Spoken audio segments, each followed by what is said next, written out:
Just make this straight cook, you motherfucker.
Amen.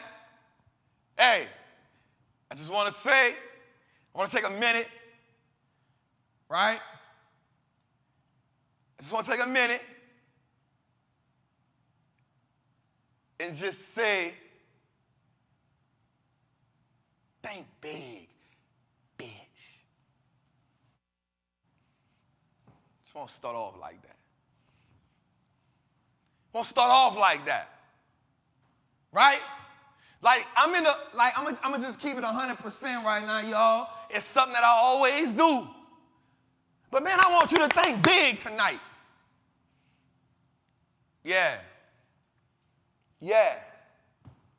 To everybody that's returning, to everybody that's coming back for Tuesday dinner, let me say, welcome home. To everybody that's new to the trap, right?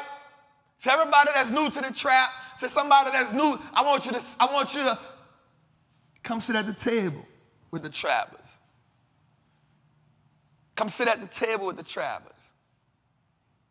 Come eat with us. Because a family that eat together can eat together. So I just want to say, welcome home. Listen, man, before we get started, man, everybody do me a favor tonight. Tonight, I want to break a record tonight. Like, usually we somewhere around 1,800. I want to break a record tonight. I want to get to 2,000 people in a trap tonight. I'm thinking big. We even got a billboard in Times Square that said Trappin' Tuesday, because we thinking big. I told my whole team, listen, if you won't be here, you got to think big. Ain't no room for doubt. Ain't no room for worry. Ain't no room for self-sabotage. Ain't no room for nothing but people and energy that think big. And if you ain't got that in you, you're in the wrong plot. So what I want everybody in here to do for me tonight, I want you to take this button. First, you like it. And then I want you to send it to somebody and say, hey, tap on my dude tonight. He on it. Everybody do that for me. That don't cost you nothing. Tap in, look, get on, like it, and then send that to your people and say, tap into my homie tonight like he the real deal. First of all, we want to shout out awareness to all the queens out here who's overcome breast cancer, who in the struggle, who, like, we here with you, we fighting with you. You got to sit at the table. This month here, you sit at the front of the table. I'm going to move my chair to the side. Because we at a round table, but we're going to give you center of attention. This is your month. I want to take a minute, man, because I lost a dear friend of mine named Ashley. And I want to say 2019, 18, 19, I can't remember exactly. I apologize. But I remember Ashley, man. She was a beautiful spirit. She was a beautiful soul, man. And when she got diagnosed with breast cancer, she fought. And she fought. And she fought a hell of a fight. I'm talking about I ain't seen nobody travel that much in my life. She was in Hawaii. She was just moving. And she said, Free, man, this crap ain't going to beat me. She changed the diet. She did everything. And I remember her going to that hospital, ringing that bell because she beat it. I remember that. And I remember talking to her, and we both kind of like cried. I was like, yeah, man. And then about a month later, it came back. And it came back super hard, and it came back super aggressive. And I remember calling on her phone, and I remember her telling me, man, Frida, I'm tired. And I heard the defeat in her voice. And me being the person I am, I was like, Ash, ain't no such thing, man. Get up, fight. It's what we do. We fight. We don't give up. She said, Free, I'm just tired this time. And sometimes motivation ain't enough. Sometimes inspiration ain't enough. Sometimes you just got to let people have it their way. And I respected her wishes. And I remember she sent me a long text. She said, Free, man, I love you. And I appreciate what you stand for. I had just started this. And she said, it's going to be global. She said, the world ain't ready for you. Your energy, how raw you are. She said, people going to look at you and they not going to know what they got. But the one thing they going to get when they leave you, they going to say, damn. And I just want to tell you, Ashley, man, I love you and I appreciate you for just believing in me. You passed away so young. No kids, graduated from college. And I talked to her sister and she said, Ashley told her, I'm all right, y'all. I'm just tired. So I just want to take that moment, you know, that Ash, I miss you. We all miss you. I talked to your sister the other day. We always think about you. Mardi Gras was her favorite day of the year. We appreciate you. Even when you had cancer, you inspired us all. And I like to say that cancer didn't win that fight. I like to say that you went home and got some rest. And I just want you to know we all appreciate you, Ash. And man, we all love you. And I can promise you this world ain't the same without you. So let me just take a moment, y'all. Just a moment to honor my girl, Ash. Just one moment.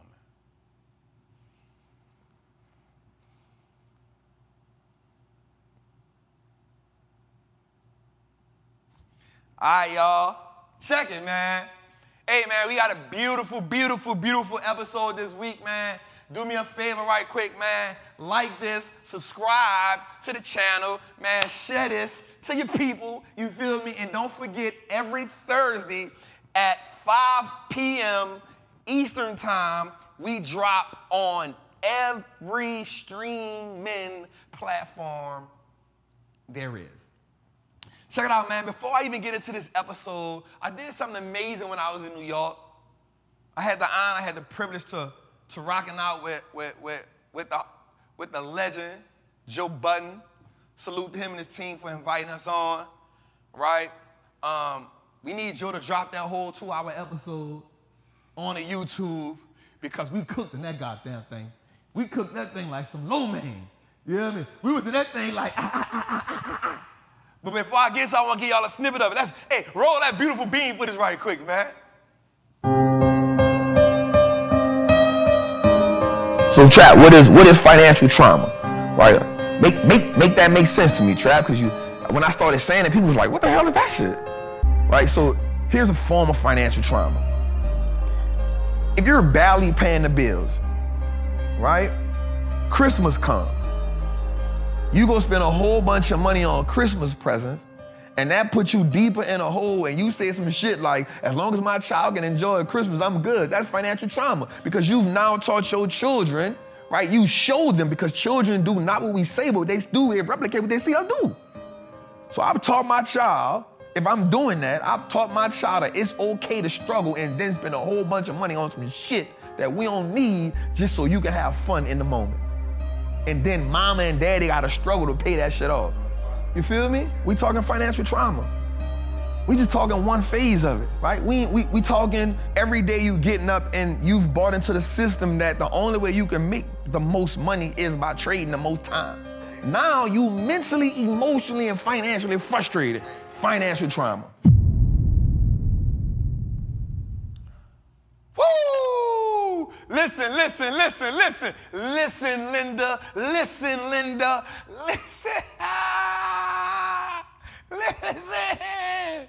Listen, man. So definitely, man, we definitely can't wait till Joe and his team drop that. Man, it's going to be an amazing episode. Listen, man, I tell y'all, man, when I go on somewhere and talk, I'm talking and I'm representing for the trappers, man. You feel me? So I want to open up, I want to say something like this, man. As you hear me talking about financial trauma, right? As you hear me talking about unanchoring ourselves from these beliefs, you know what I'm saying? As we hear these things, like that's where I'm at. I want to ask you a question. Are you the agent for generational wealth in your family? Are you the agent? To survive or even think about success, you must be willing to take on some form of risk. And our greatest risk, our greatest enemy of accomplishing the vision that's in our head is fear. Our greatest enemy to accomplishing success, to establishing wealth, is fear. The fear of failure, the fear of losing out on money, the fear of what do I think they'll say. But y'all know my saying about fear: finally exiting average reality.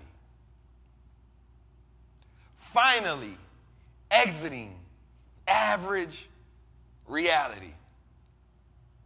What that means is, for every level we get to, once we do it long enough, it becomes our average. The thing about something being your average is most people will get comfortable at average.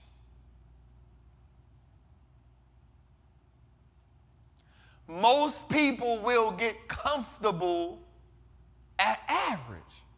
Here's why most people get comfortable at average, because it takes so much out of you to go from negative to positive.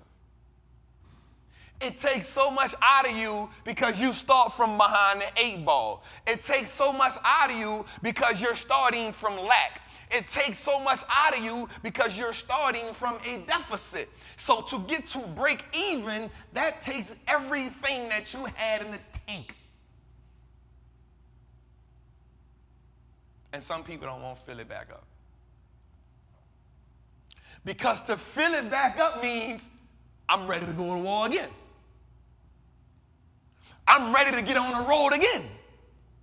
I'm ready to get on the journey again. Here's the dope part about it, right? Like once you leave out of your house, like and you get in a car, you really don't know what's ahead of you. You have a vision in your mind of what you want to happen.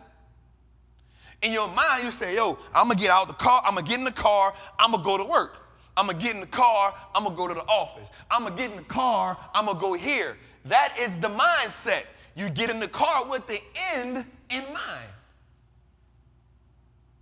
You get in the vehicle with the end in mind. But you never know what's going to transpire from the time you start till you get to your final destination. You never know what's going to happen in there. So here's what I want you to understand. The minute you put gas in your car, or the minute you charge your electric car up every day, you're saying to yourself, I'm willing to take the risk to go from start to finish. I'm willing to take the risk to go on whatever the destination, excursion, or journey that I set my mind to go on. Well, here's the thing, y'all. In order to get to a level that you have never been to, you must fill the tank back up. You must fill the tank back up. See, I need you to understand that every stage of your life is designed to help you gain a clear perspective. Say that again. Every stage of your life is designed to help you gain a clear perspective. Everything repeats itself. The sun goes up, the sun comes down. That is the most powerful thing going on. If the sun goes up and the sun goes down, then we now know that everything in between is going to repeat itself. That is the most self-sustaining thing we need. Everything repeats itself. The thing that gives us access to the next level, watch this, y'all. Watch this. The thing that gives us access to the next level is how we respond to an obstacle that we've already faced. Okay, let's say it again. Like we're gonna say it again. The thing that gives you access to the next level is how you respond to an obstacle that you've already faced. Okay, let's make it clear. Like, because my thing is not to just talk in circles. I don't like to talk in riddles. I like to tell a story, paint the picture, and then give you that aha moment. That's what I love to do. Because I only talk and speak from my experiences that I've had in life. So let's make it real simple. When we were young, we played Mario Brothers. When we were young, we played Sonic the Hedgehog. Right? When we were young, we played these games. Now, here's the thing. Very few of us got to the next level the first time we got to that stage. Very few of us beat that stage the first time we got there. What we had to do? Play it again. We had to play it again. Because when you played it again, you then understood now what the landscape was on that level. you also understood some of the obstacles that came with that level. So now when you saw that obstacle, you responded different.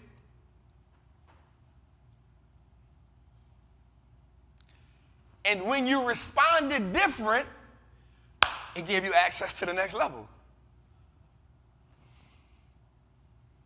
Now, here's the crazy part.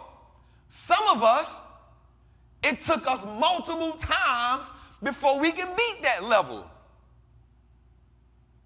But the lesson in that was, we never quit.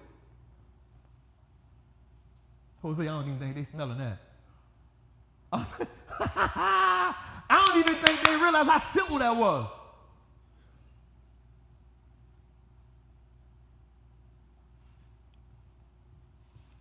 You never quit.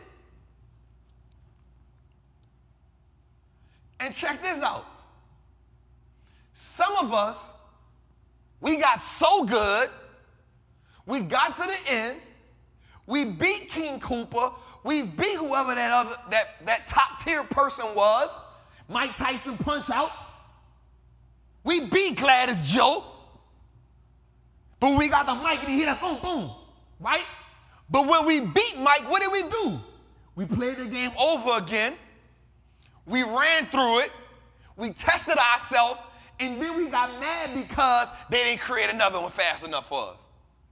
Why? Watch this, watch this, watch this, watch this, watch this. Why? Because finally exiting average reality. After you beat Mike Tyson so many times, he became the average. After you beat King Cooper so many times, He became the average. and now you like, yo, Where is Tyson 2? where's Mario 2? Where's Sonic the Hedgehog 2? Where I need this ain't hard Hard enough. I'm about to go play Super Contra. I'm about to go play Double Dragon. I'm about to play because this ain't hard enough.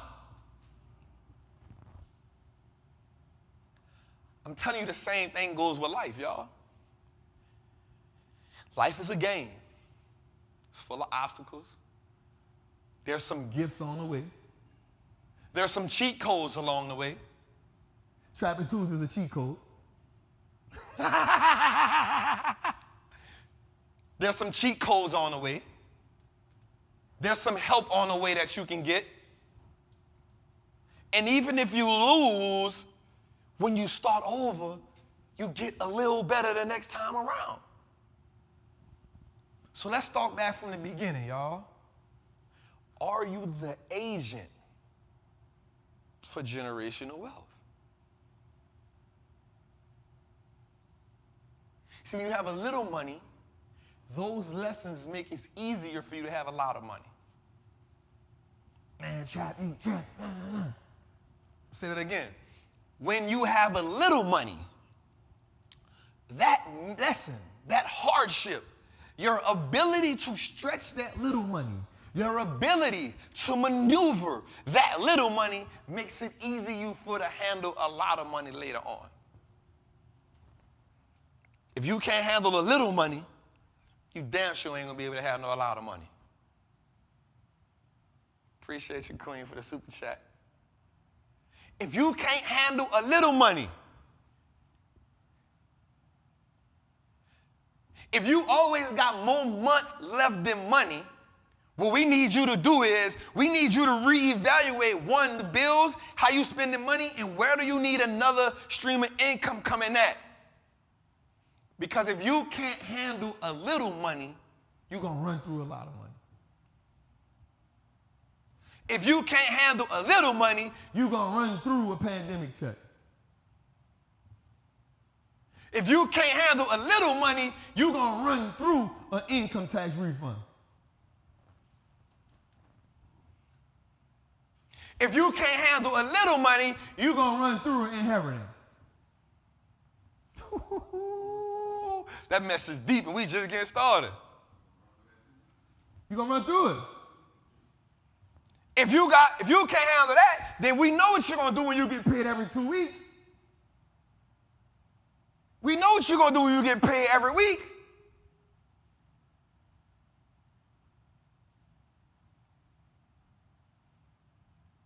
So here's what I want you to do. I want you to start looking at your personal balance sheet, income statement, cash flow statement.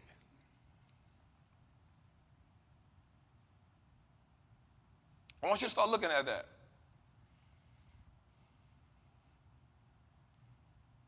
I want you to start asking yourself, yo, how much money do I make every week? How much money do I make every month? I want you to take the money that you make with your money coming in. That's your income statement. It's the money coming in. And then your cash flow statement, I want you to look at how the money is flowing through your entire operation. What is your operation? How do you spend the bills? How do you spend money? How do you lend money? How do you invest money? What are your investing activities? What are your cash flowing activities? What are your operational activities? I need you to look at those. And then I want you to look at your balance sheet. I want you to look at all of your assets and all of the liabilities. And let's see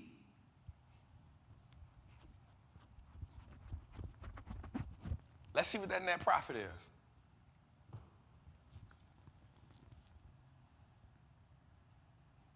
Let's look at what we call the bottom line. Let's see. Because we can't truly build wealth if we don't know where we stand at financially. It's easy to say, man, I need more money. I need more money. When you ain't ever looked at your financial frameworks.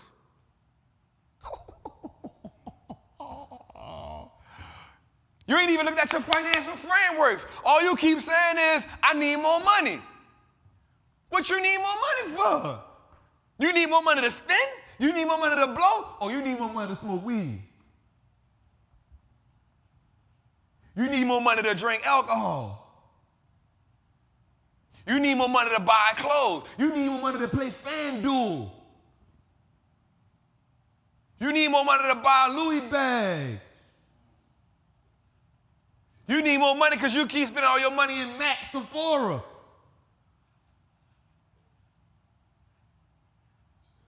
You need more money because you keep spending all your money on all the gadgets on Call of Duty. You keep buying more guns on Call of Duty. You keep buying more adjustments to your guns on Call of Duty. You keep buying all the cheat codes inside of God doggone Madden.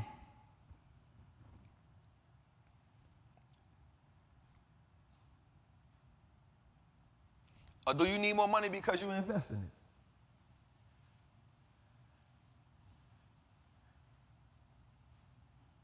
Or do you need more money because you invest in it? That's why I need more money. I need money because I'm investing like crazy. I need more money because I'm trying to build different businesses. I need more money from me and what my team doing because we putting billboards all across the world. We need more money because we building here. But not only are we building, but we impacting. So I got to pay for my team to travel because that's come from me. But we building. So I'm going to ask you a question. What does the personal balance sheet, income statement, and cash flow statement look like? Before you just say, I need more money. Because if I teach you how to get $1 million, and you haven't corrected the issues that you had when you was just thinking about $1 million, all I did was make you a rich slave. And I damn sure ain't doing that. So understand this. All of your experience are opportunities to gain more power, to gain more money, to gain more abundance. Let's go, man. Trappin' Tour in the building. We here, y'all. Woo-hoo. We here, man. Do me a favor, man. Hit that like button, man. Share it to somebody. You dig? Let them know, man, my boy Trapp, my guy, the king. He in it tonight. He on it tonight. He feeling it. He got the pink shirt on. He got the pink crew neck on. He in his bag tonight. You feel me? Let's go, man. So, man, listen, we had a crazy day today on the market. This segment, my bad. Let me start over. Let me back up. We are live. Let me back up. We're live. Every Tuesday at 7 p.m., Trappin Tuesdays is brought to you live by the Wallstreet Looks Like Us Now Network. The Wallstreet Looks Like Us Now Network is a network that is designed, crafted, and founded by me. But my goal is to make financial literacy, to make investing relatable, to make you a better investor, to make my people legacy builders, first-generation millionaires. But most importantly, to help you create generational freedom. The Wallstreet Looks Like Us Now Network is not just a YouTube channel. It's not just an audio thing on the streaming networks. It will soon be a global channel that will change the lives of millions. To all my trappers, welcome home. To all my guests, you got a seat at the table with us. And to all my haters, and we got to play for you too. Because that is a low vibrational plate.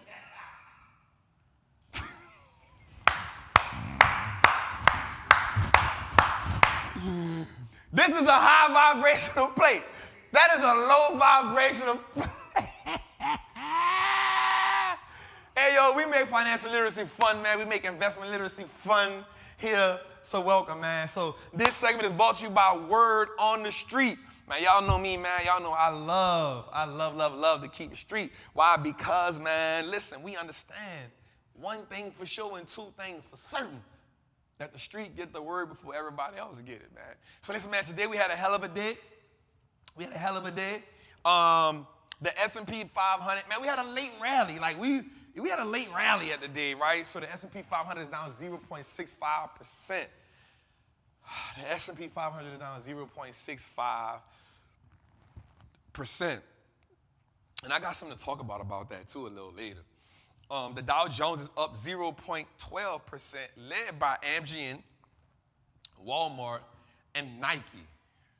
Amgen, Walmart, and Nike. Right? Amgen surged 5% today. That's the S&P on the Amgen surged 5% today. Walmart did 2.5% today. It's not bad. Nasdaq, man, is down 1.10%. It is lagging really hard by Lam Research, Netflix, but also the semiconductor sector is the semiconductor sector is truly taking a beating, y'all. But I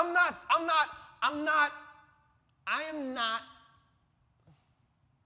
what's the word I'm looking for?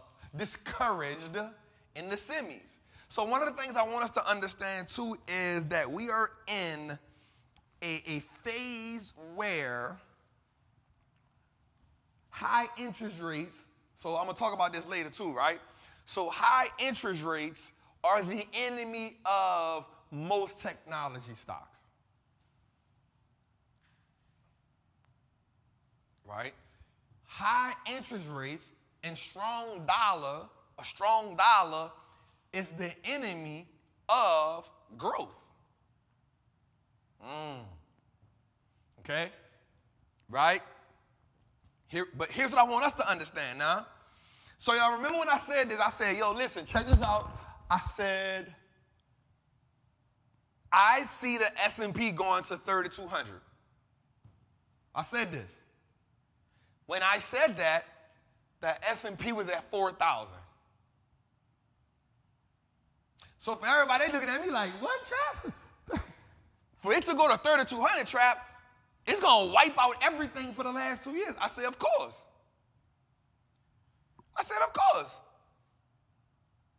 I said, it will 100% wipe away all those pandemic gains. Here's why I believe that. So what I did was I understood in my mind, see, this is why I tell you, just understanding basic economics and understanding like how to find patterns in the market. Now, I will say this, I am not the best chart reader in the world, but I look for patterns.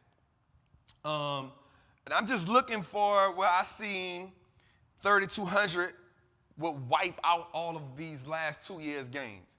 And I understood that. Right? And so understanding what led the market rally in 2021 and 2020. Let's talk about what led that rally. The Fed punching a whole bunch of free money in the economy led that rally. Okay, why? Okay, why? Let's dig into the why. Let's dig into the why. Because I need you to understand why I saw what I saw. Right? So, if the Fed pumped all of that money into the economy, then all of the earnings that we had were inflated. It's kind of like somebody, oh, shucks. I'm about to say this and I'm about to get in trouble. All right? It's kind of like somebody selling you some work, right? The 36 O's is there, Jose. It's 1,007 grams.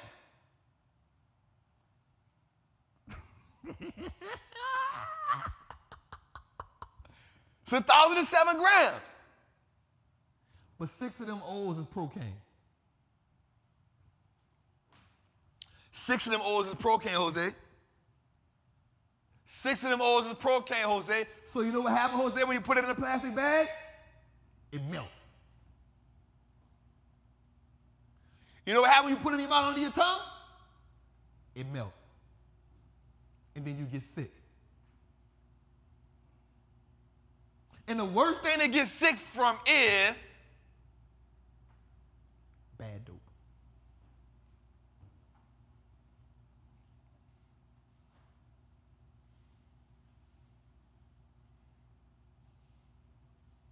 I shouldn't have said that. Because we lie.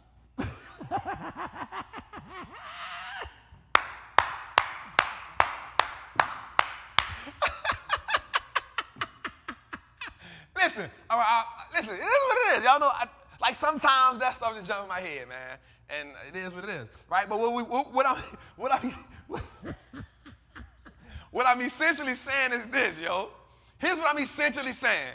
What I'm essentially saying is, right? Here's what I'm essentially saying.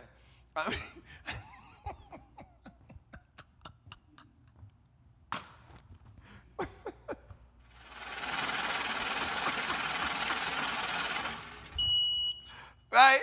Look, what I'm essentially saying is, I understood that because those numbers from earnings that were inflated, eventually now the market is tightening up on that, and those things have to pull back. Those companies at some point now have to give us what's called genuine earnings, organic earnings. So the earnings during 2020 and 2021 weren't organic earnings. That make sense? They weren't organic earnings, right? They were earnings based on free money. You feel me? And because the stock market is watch this word, y'all. Watch this phrase I'm about to hit y'all with. Watch this phrase I'm about to hit y'all with. Jose gonna type this up. The market is a forward-looking mechanism. Woo! The market is a forward-looking mechanism. What I mean by that is the market always looks forward. So what the market says is, the market says, yo, they're pumping money in the market like this. Well, because they're doing this, the next 3-4 quarters should look good. Boom. The Fed is still pumping money in the market? Cool. The next 3-4 quarters should look good. So what happens is, because the market is a forward-looking mechanism, meaning they always look into the future, because the market is always looking to the future, now when things change inside of the market, what happens is the market reacts. Does that make sense? Is we trapping right now?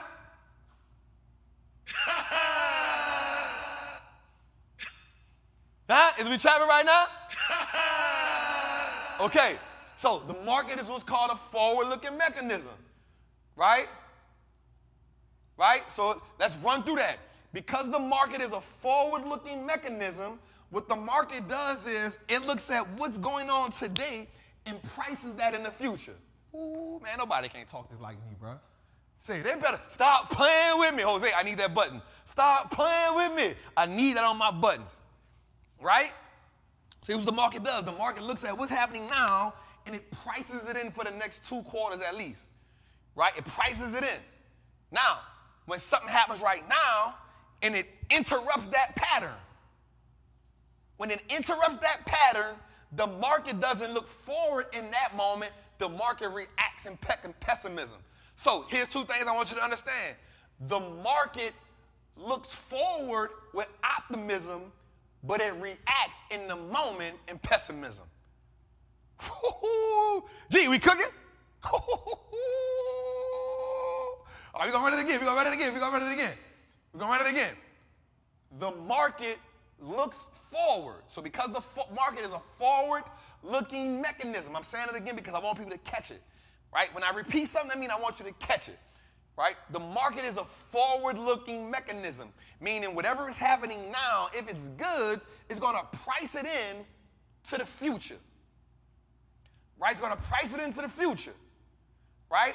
So the market is optimistic and looking to the future, but it's pessimistic when it has to react right now in the moment. Which is why we get big sell-offs. You feel me? Listen, the market they're pumping money in the market. They're pumping money in the market. Okay, boom, this is going to look good in the future. This should look good for 2-3 quarters. Boom, something happened that interrupt that pattern, makes people panic, you have huge sell-offs. That's why something coming in the news, you hear, boom, you have a sell-off out the gate. Why? Because they react in a moment out of panic, out of pessimism. God.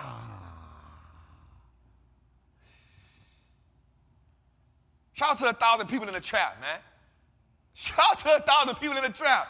I told y'all, if you ain't thinking big, like we come to have high-level conversations, but we come to have them in our language. We're going to have high-level conversations, but we're going to have them in our language so that everybody can use the information and adapt. All right, let's move forward, man. Whew. Man, that felt good, yo. All right, man, let's get into this next segment called a heat check, man. So, man, today the market was crazy, right? So we had 3,335,178 calls, right? And then we had 3,498,765 puts. So when you see that put-to-call ratio today, it was at 0.96. Now earlier, when I looked at it earlier, it was deep. It was deep in the trenches, but it scaled back. It scaled back, right? And because it scaled back, you know, we had something good happen at the end. What we saw was we saw that some more calls came in. Even though we had more puts, we saw more calls came in. Today we had, look at this number, y'all. We had 6,833,943 options in play today. Let that sink in. That's a lot of people moving money. So when you wondering why your money going one way or another, this is it. So when you see that call ratio, you see the market lighten up. When you see that put ratio heavy, that's why I give you all this ratio every week, man. Today the ratio is 0.96. Here's what I want you to understand. Anything over 1, that means the market is in extreme fear. All right, let's move forward, y'all. We're always giving game, man. Do me a favor, like it, subscribe this, and share it with somebody right now. Like it, subscribe it, and share it with somebody right now. We have 18,000 subscribers to this channel. We about to hit that 20K mark. That is amazing because we have only been pushing this for 2 months, man. I love it. I love it. I love it. I appreciate everybody that support the channel. Thank y'all so much. Everybody who support with the super chats, everybody who tells somebody to do something, that's cool. All right, so look at the 10 industries today, man. Consumer staples. Consumer staples actually was almost 1% to the good today, and that's not bad. Industrials is an industry that I love, right? Industrials is an industry that I love because that's where you get the boring companies from. You get all the boring companies from the industrials. Real estate was a little bit over 1% today, not bad. But everything else is in the negative, man. We're talking about energy, financials, healthcare. Healthcare almost did a little good today too. It's where you can also find some more boring companies, which is where you had your Amgen did good today, Johnson & Johnson. So pretty good, man. Let's go, man. Let's go, man. Let's move forward, man. Whoo, I like it. I like it. Today the market was actually in extreme fear. That's what we talked about earlier, right? We saw them in that fear stage. That's why we had those huge, like they woke up this morning and it was just like, I woke up this morning feeling like they was tripping this morning. And it was an extreme fear. Here's the levels. Just showing you some level from 0 to 25 is extreme fear. From 25 to 50 is fear. 50 equals neutral. 50 to 75 equals greed. And 75 to 100 equals extreme greed. That means the market is extremely oversold. So what I want you to understand is when you see extreme fear, right? When you get extreme fear, that means the market is selling off. We was at an 18. I like to get, again, you remember I told y'all something before? I said, man, I base all my investment decisions off data. So when I be showing y'all these things, this be the data I be looking at. Okay, this was going on. That's why I'm telling you, I can sit in front of my TV and watch everything stock market, economy related and never have to look at nothing else. You feel me? I don't never got to look at nothing else. This excites me. This excites me. All right, so let's go a little forward, man. How y'all feeling, man? Like, subscribe. So let me take y'all through something, man. The worst three performers, I wanted y'all to see this right quick, right? The worst three performers last quarter on the Dow Jones were Verizon, down 25% in one quarter. Intel, we're going to talk about them a little later, down 31% in one quarter.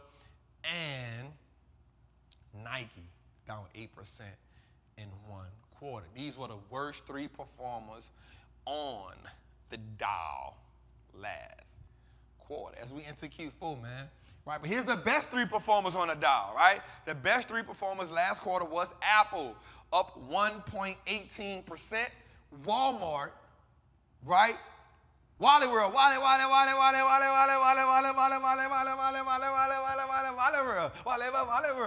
get up black, get up black, get up black, get up the money, the car, the money.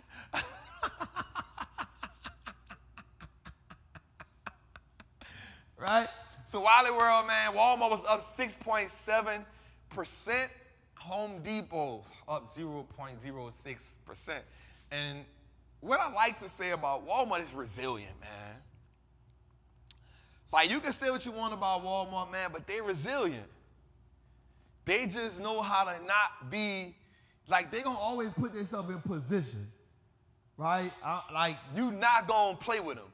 Like, one of the things about Walmart is Walmart actually has a store. Watch this, Jose. Watch this, G. Walmart actually has a store within 10 miles of its ideal customer. Walmart creates a store, whether it's a Walmart, a big Walmart, whether it's a neighborhood Walmart. Like, you know they got the little, like, it ain't the Carter, but it's a trap house, right? Right? Walmart has it, they place a store within 10 miles of its ideal customer. And if you look at their 10K report, when they talk about their consumer, who their ideal consumer is, they tell you that the placement of where they put their Walmarts at is more strategic than anything else. That's a fact. So think about it. Walmart actually put a Walmart and they identify who their ideal customer is. Guess who their ideal customer is? Urban America and rural America.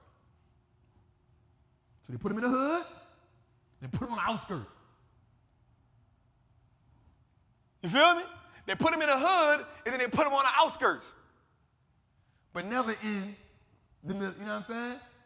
But if you look at Target, Target only puts their stores in what?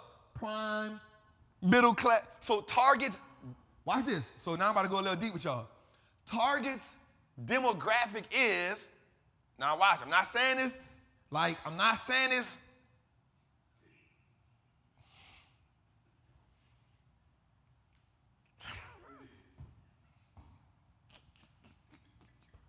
Come on, I'm broke, baby. I ain't got no money. So Target's demographic is middle-aged white women. They tell you. The middle-aged white woman is the target premium consumer. So here's how I know this. Right? But here's the thing. Every business has to identify who their ideal consumer really is. Because when you understand who your ideal consumer is, now you put your stores in their range. Right? And that's whether you're on the street or whether you put your product in the range of who your ideal consumer is. This is what it is. So if you go look it up, if somebody go look this up right now, who is Target's ideal customer? You're going to Google it, boop, it's going to pop up, it's going to bring you to this website. The website going to say Target's ideal customer is middle-aged white woman between this age bracket, between this age range. I want to say it's 25 and 35 or 35 and 44, right? This income, and they'll go a little deeper and say marital status or not. I'm keeping it real. Like when I look up a company, like Chipotle, their demographic is teenagers, preferably college, right? That are semi-health conscious. That's their demographic. You would think that Chipotle's demographic would be what? Spanish people or something, Latinos. Because they make burritos. And I'm not being racist here, y'all. Like Church's Chicken is in the hood. Who is that demographic? Poor black people. Why? We like greasy chicken and honey biscuits, man. This is what it is, man. Oh, Dave. Hey, say it, Dave. I'm not being racist, bro.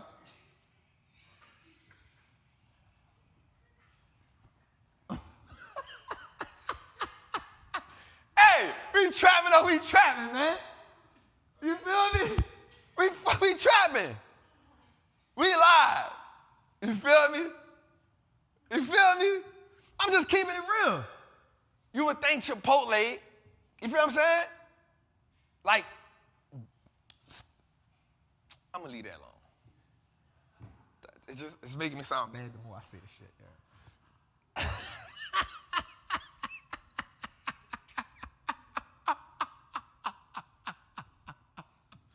Look at that. Target's average customer is a white woman, 39 years old, white, married with a household income of $80,000. Business Insider.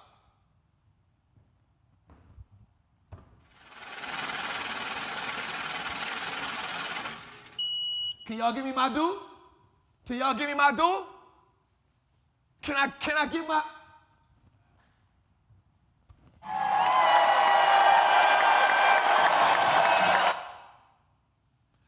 I knew somebody was going to go look it up.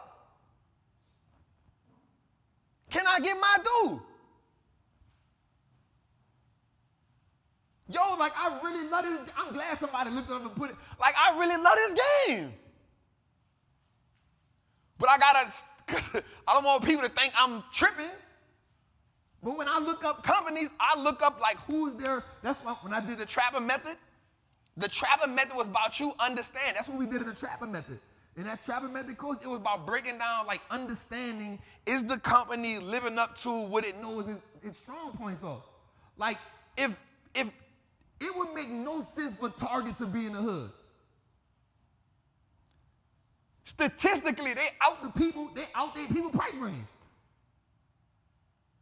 Just statistically. From stats. But you put Walmart there.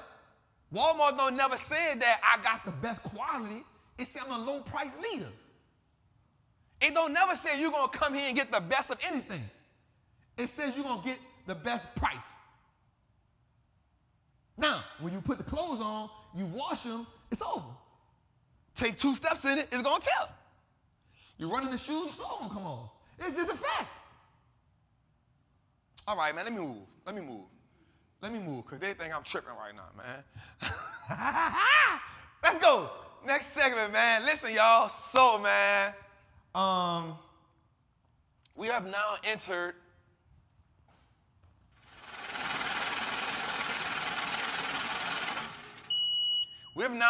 earnings season, y'all. And so what earnings seasons represent, let me take 1 second to shout out my graphic guy. I told him this 20 minutes before the show. I said, hey, man, it's earnings season. I need a slide for that. I needed to have this, and this on it. I need Jason and Freddie on it. I need you to put that on it right quick.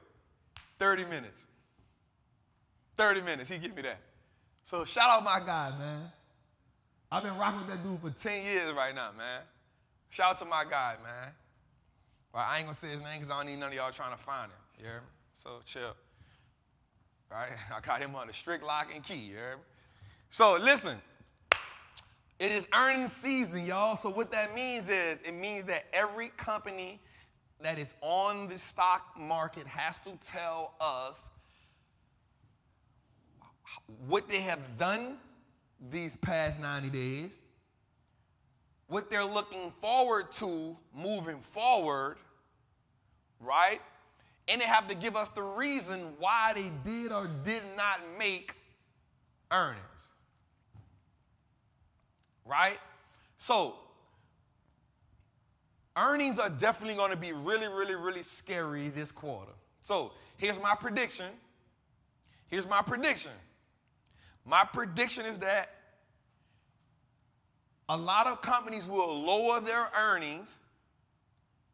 Watch this, y'all.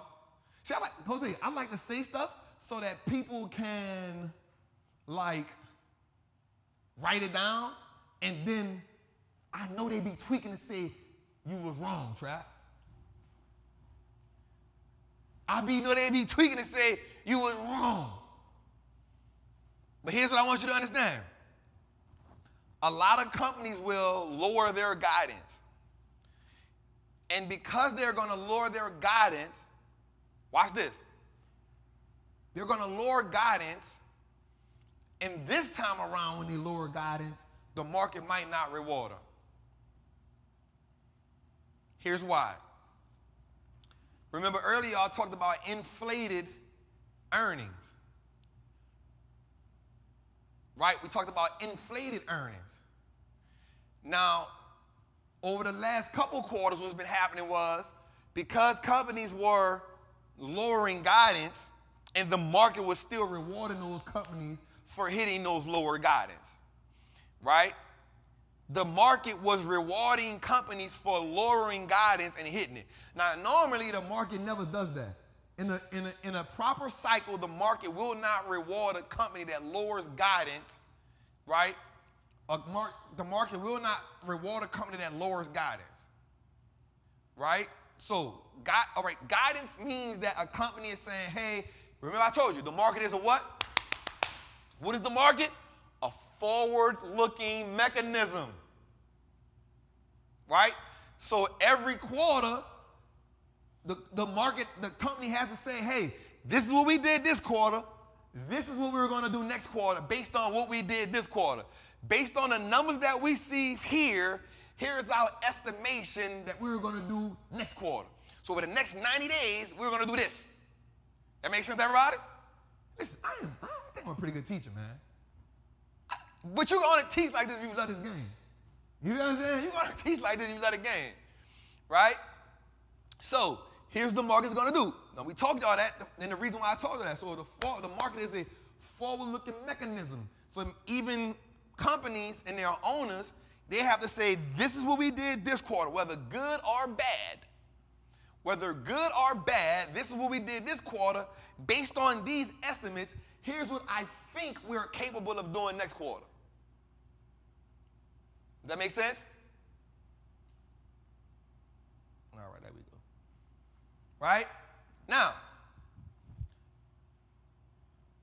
normally, when you lower guidance, the market does not reward you. Over the last few quarters, once inflation got really high, the market still rewarded peak companies for doing that. Now, here's what I think is going to happen. Based on numbers, this off the top of my head too, because I play the game. Normally the revenue coming out of the S&P this quarter is expected to be at 8%. Meaning a company, on average, like all the companies in the S&P 500, on average, their revenue is expected to go up 8%. Does that make sense?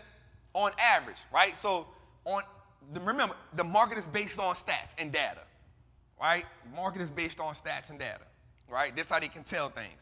So this quarter, they're expecting companies' revenue to grow by 8%. That is the lowest it's been since 2020. On average, the expectation is the average is the expectation for companies in the S&P 500 to grow their revenue by 10%.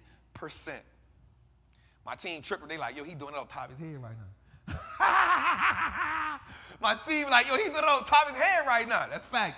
Dave, I'm like that. I'm like that, Dave. That's because Ozzy got them goddamn brown shoes on. When he got the brown shoes on, I'm in my bag. You know this. Right? So, on average, the S&P expects companies to grow revenue. Let me say this. On average, companies in the S&P 500 grow their revenue by 10%. That's average. That's average. They're expecting it to grow by 8% this quarter, which means that's a 2% decline. They haven't saw that since 2020. Okay, let me dig a little deeper though. Now I'm gonna go deeper. No slide. My team about to blow their head. They're like, yo, he really got the numbers in his head like that. Check it out. I should have been like, one of the things that inspired me was when Malcolm X, it's one of my favorite biographies to watch. When the dude told Malcolm X, do it in your head. Don't write the numbers on paper. Do it in your head, don't write the numbers on paper. Now, I'm not saying I don't write some of the numbers on paper, but I be knowing a lot of numbers on paper, a lot in my head. Check this out. Earnings, on average, the earnings this quarter is expected to grow by 5%. That is the lowest it has been since Q3 2020. Q3. Now, the reason behind this is this. The biggest impact that is causing this, is labor costs quarterly. Labor costs, supply chain issues, and inflation. Labor costs, supply chain issues, and inflation. Okay. Why is that eating away profit? Well, one, because what it's costing people to ship work now is eating away at profit. What I used to have was profit, now I gotta pay for it in shipping costs, right? Gas, that's eating away profit. Right? Supply chain issues because of the China lockdown. Inflation issues because the dollar is so strong. Companies that have markets and companies that have strong footprints in other international markets, because those markets now, this is fucking good. God damn, this is good, bro. You feel me? This is good, bro. Right? So, because the dollar is so strong, this is why you got to tap in every week, because I broke down what a strong dollar means, right? So because the dollar is so strong, companies who have international strongholds or have international strong footprints, now because their dollar is weaker, right, they got to pump more. Inflation, supply chain issues, labor costs. If my company has a strong foothold in China and all these other places, now the import-export. Remember I said it the other week, gee, you got something, Jose, you got something, I got something, Tootie got something, it's going to cost you a little bit more to get it over here. All of this now takes a place. All of this now takes away from earnings that a company has in the U.S. So we're talking about import-export costs. We're talking about supply chain issues being jammed. We're talking about labor costs. All of these things do one thing and one thing for sure. They take away bottom line profits. And now I don't think the market is going to reward those companies for that. Here's why. All right? I'm cooking. I'm feeling good right now. Right? The one thing we realize is in the market where there has wiggle room, we good. But now when everybody's on edge, certain things don't get rewarded no more. Every economic cycle rewards something different.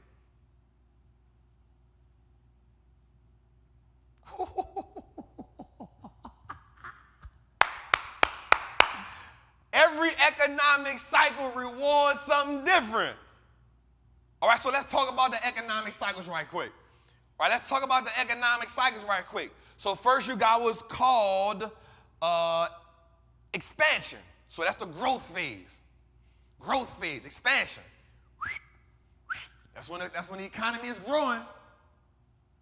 It's when the economy is growing. Right? We're talking about expansion. Now, from expansion, this is when your tech companies do really, really good. And then from expansion, you go to peak cycle. Peak cycle is when everybody's just like, okay, it's like when you blow a balloon up, and then it comes to a point where the balloon is blown up, you say, hey, it's about to bust. But you try to get that last, how many people did that before? You did that before, cuz? Like you blow a balloon up, you know it's about to bust, and you're like,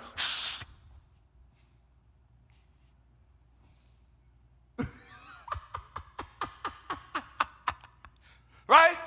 And then you look. And then you look at somebody, everybody bust. Joe, it's about to bust, it's about to bust. Man, hit it again, that's me. Hit it again.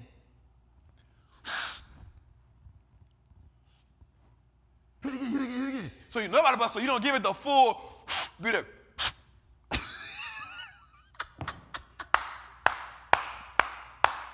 Right, look. You know about the bust, so you don't give it the, you give it the. So that's the peak cycle. So you have certain companies that do well in that cycle. Now, check this out. Once we get the peak cycle, it busts. Poof. From peak cycle, we go to recession. We go to recession. But watch this. There's another cycle after that. It's called Trouf. Gotcha, cuz. It's called Trouf. Trouf is the cycle underneath the recession. That's when you can fall into a deep recession, maybe even depression. So when you on the TV and you hear them say from peak to trough, they're talking about from the beginning of the business cycle to the end of the business cycle. God. Man, what my other one at? And I'ma keep grinding 'cause I love this shit. Hey, man. Hey, we just went to class just now. We just went to class just now. Yee! We just went to class just now. Man, where you gonna get this at? Nowhere. Man, hit the like button for me right quick, man. I ain't even gonna lie, man. Hit the like button for that one right quick, man. I ain't even gonna lie, man. Like, just for that right there, like, we went through a whole, hit the like button for me right quick, y'all. I ain't even gonna lie, man. Like, sometimes I just get my, you know what I'm saying? Sometimes I just be, because here's the thing, like, I ain't gonna lie, Jose, like, like, once I start talking about it, like, my brain, like, in motion, my brain, like, coming up with things, because I love this. That's why the Wall Street looks like us and our network gonna be different than everybody else, man. And nobody don't do it like this, man. It is. All right, cool. Let's move forward, man. Let's move forward, right? So, check it out. To all my J.P. Morgan people, right? Y'all know who this man is.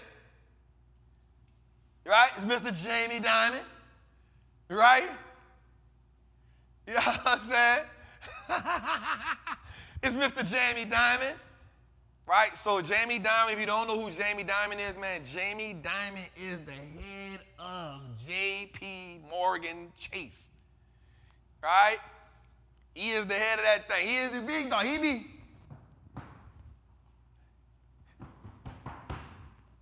And when Jamie talk, I'm going to keep it real. Everybody listen. Everybody listen. Understand is that J.P. Morgan is probably the biggest bank in America. They got more now we're not talking like about hedge funds and all that, but they got more assets than any other bank. Their only next competitor is Goldman Sachs. The difference between J.P. Morgan and Goldman Sachs is J.P. Morgan deal with the everyday person. Goldman Sachs connected with Apple so they can try to touch the everyday person, but Goldman Sachs really only touch like high network individuals, right? So Jamie Dimon is the big dog. So I remember, can I tell y'all a story right quick? Can I tell y'all a story right quick? All right, let me tell y'all a story right quick. So in the beginning of the pandemic, y'all done heard this story before. In the beginning of the pandemic, you know, we didn't know what was going on. And one of the things I did was I lost my debit card. I lost my business credit card. And I was trying to get the people to ship the card to me the next day because I was traveling to Orlando the day after. So it's like on a Monday, it was on a Tuesday, and I was going like to Orlando on a Thursday. And I called Chase Bank, and I said, hey man, listen, I lost my hey Ash. Ashley's my rider, man. I had lost my business credit card. And so because I lost my business credit card, I needed it. So the JP, like they had gave me like $15,000. No, they gave me $25,000 on my 2 days. Get them dating bots out my chat, bro. 2 days. Erase them dating bots out my chat, bro. Best-selling adult date. Get that out my chat, bro. Now. Get them people out of my chat right now, Tootie. Press delete. You know what I'm saying? Get them out of my chat, man. My people don't need to be subject to that abuse. All right? All right. So, I called the people on the phone, and I said, hey, man, excuse me. Listen, I have lost my business card. And then I need you to mail it to me ASAP. And the lady says, we can get it to you in 3 days. I said, ma'am, you can't I need it tomorrow. She said, sir, we can't get it to you tomorrow. I said, yes, you can. She said, no, sir, we can't get it to you tomorrow. I said, yes, you can. What you mean? I said, if Jamie Dimon wanted it tomorrow, you'll get it to him tomorrow. Matter of fact, let me let you understand something, ma'am. My name is Leon Howard, and I own 1,500 shares of J.P. Morgan Chase. I 100% do not feel like, as a shareholder of this bank, that I cannot get a card for the next day. This is impossible. This is like I said some old crazy word, and then you mad, just make up words, right? And then I said, at the next shareholder meeting, I will vote and tell them that this person, the time I called, that this was not, I didn't have a good experience, and I don't appreciate it as a shareholder. The lady said, Mr. Howard, you will have your call tomorrow. Put it on everything I love, because I was standing in front of Anglo House. On the phone, pacing. And the crazy part was, I was so into it, I'm pacing like I'm really mad. I was into it, you hear me? Like, you know how you got to sell it. I had to sell it. You feel me? I had to sell it. I had to sell myself on it. I swear I did that, bro. And I swear to God, the lady said I got my call the next day. And here's the thing, that was the only way I was able to go to Orlando because I didn't have my other cars. I promise, yo, my car got shipped the next.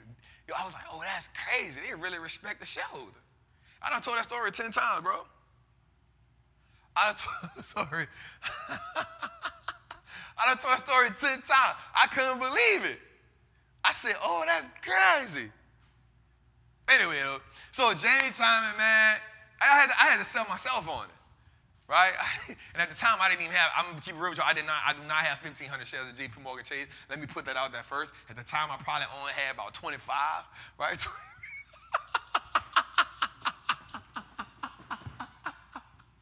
I still don't own 1,500 shares of JP Morgan Chase. So at the time, I think right now I own like 200, but I sold it. I sold it. I said, I own 1,500 shares of this bank. I've been doing that for 3 years. This is preposterous. This is preposterous. I just came up with some word, and I promise you. So let me put that out there, right? I do not own 1,500 shares of JP Morgan Chase. I'm not going to cap at like that. I would be lying to y'all. But I owned about 25 when I said it. That was inflation.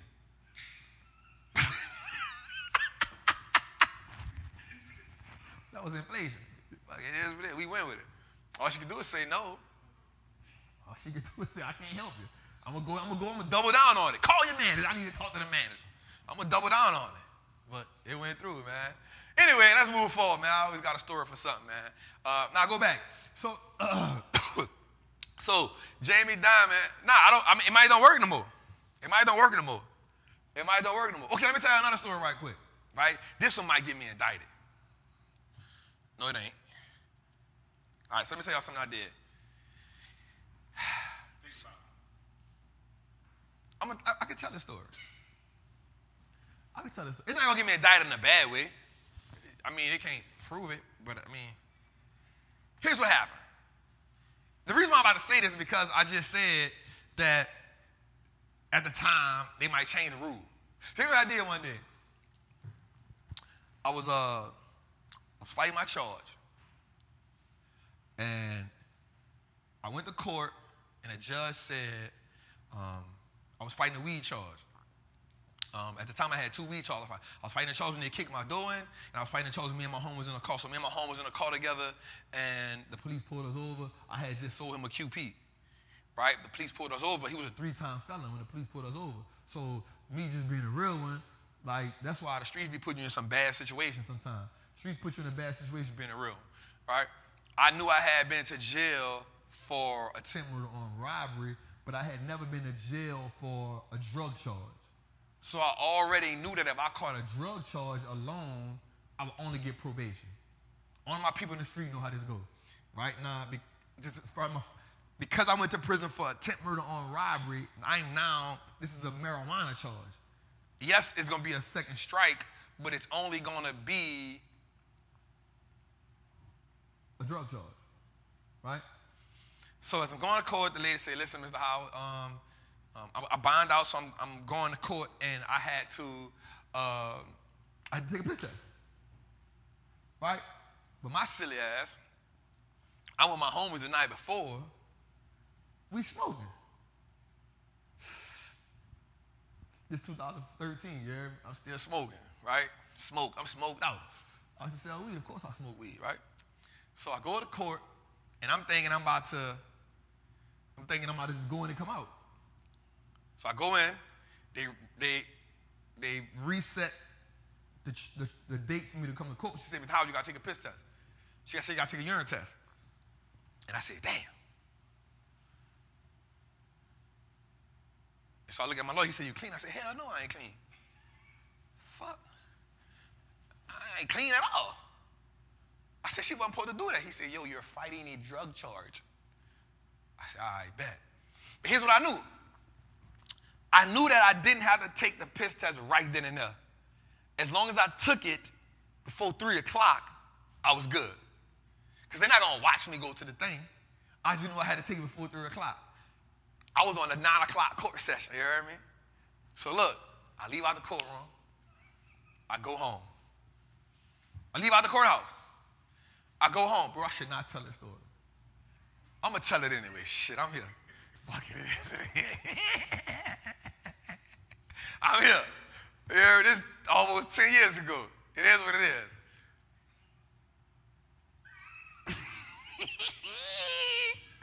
So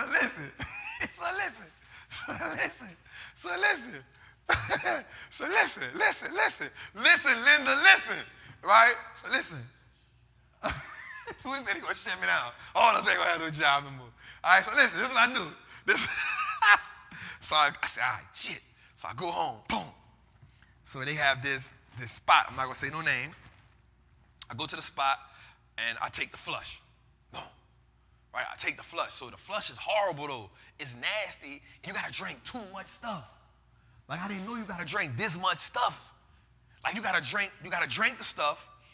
Then you gotta drink, first you gotta drink 8 ounces of water. Then you gotta take the flush stuff, and then you gotta drink another 8 ounces of water. Yo, I was looking like a pot-bellied pig, right? So I'm like, all right, but I'm miserable, bro. So my silly ass, I go get my homie. I was dating a female at the time. My brother just come home from college. I go get him. I'm like, bro, let's play some ball. Because in my mind, you gotta sweat it out too. Because I remember being in prison when you take the piss test. We used to drink these quart containers. We drank like 3 of them quart containers of water. You piss the first one out, everything else is gonna be you good as money, right? It's gonna be clear, but you good as money, right? So I knew the routine. So boom, I'm playing basketball with my partner. We in Comiskey Park. I'm playing basketball, boom, boom, with my partner, because I'm from Mid City. We playing basketball, bro. I throw everything up. I said, well, that's it. That ain't gonna work. I said, shit, that ain't gonna work. Everybody with me right now? Like y'all traveling with me right now? Yo, this is a classic story, y'all. This is real life, bro. Listen, I got stories for days, yo. That's why I'm so grateful for where I'm at right now in my life, right? So I throw that up. So now I'm sitting on the court, I'm like, damn. My partner like, man, what's wrong? I'm like, bro, that's the piss. He's like, what? I said, man, that's the piss, man, that's the detox stuff. I done threw it up, bro. He like, man, what you gonna do? I said, I don't know. But I ain't going to jail. He tripping, you hear me? I just bond out twice. I can't sit in jail to fight a charge, yo. That is the worst thing you could do. So I said, bro, I need you to piss for me. He said, all right, bet, cool. I said, but no, I need you to go in there and piss for me. He said, man, I lost your mind. I said, nah. I said, listen, I need you to go in there and piss for me, dog. He's like, bro, I will piss in the balloon. I say, bro, why would I go in there with fake piss? That don't make, I'm asking to go to jail. I said, I'm asking to go to jail, my nigga. Like, what are we doing? He said, bro, you want me to go? I swear to God, yo, if my dog, listen, I would call him on the phone, but I'm not gonna do that. I said, bro, I need you to go in there and piss for me. Mind you, this dude a freshman in college. He playing football, right? If he, bro, I think about it now. Yo, I hate the streets. The streets make you put anybody up for jeopardy, dog. The streets make you put in my cousin in here right now. We done hit some licks together, and I'm thinking right now, look at my cousin, like I should have never put my cousin in them dumbass situations. You feel me? Damn. So here's what happens. I say, bro, listen. Here's what I need you to do. I need you to go and piss for me. He said, bro, how the hell am I going there and piss for you, bro? That's the courthouse. I say, I got you. You trust me? Have I ever led you wrong? This is why you gotta have a good name. This is why you gotta have a good name. I say, have I ever led you wrong? He couldn't do nothing but say, damn. Now, I did play on the fact that he looked up to me. I did play on the fact that he looked up to me, and I also played on the fact that he was kind of green. Right?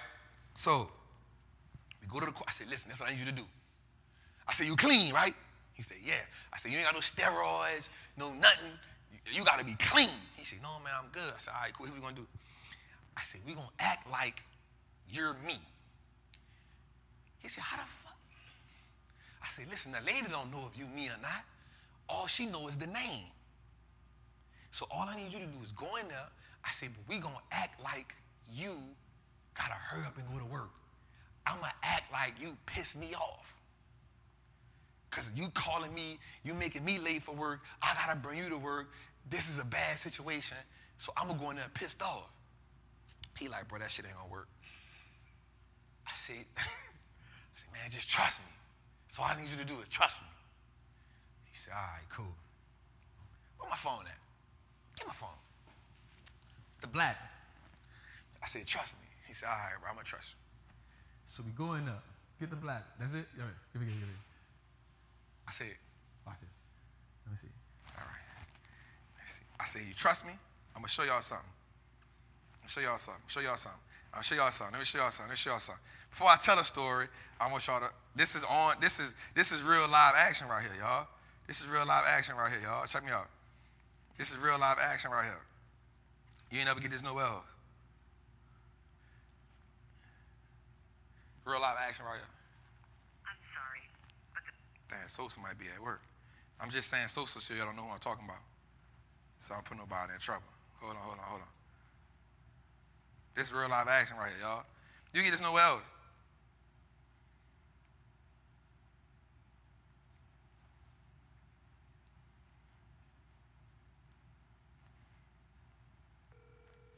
Y'all can hear the phone?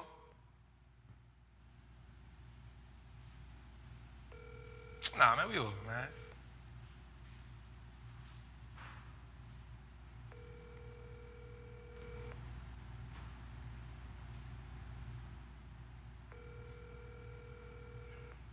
All right, down hands. All right, cool. Check it out. So listen, we go in the courthouse. We go in there. I said, listen, you good, son? He said, we good, son. I said, all right, listen. I ain't gonna tell y'all no more of the story. Let's go to the next section. All right, so Jamie Dimon says, look, see the recession in 6 to 9 months, right? Right, he says, see the recession in 6 to 9 months, right? Say he sees the S&P falling another 20%. Here's the dope part about that, y'all. Here's the dope part about that. That's called a cliffhanger, y'all. I did that on purpose, right? So, nobody can't scare Trapp, man.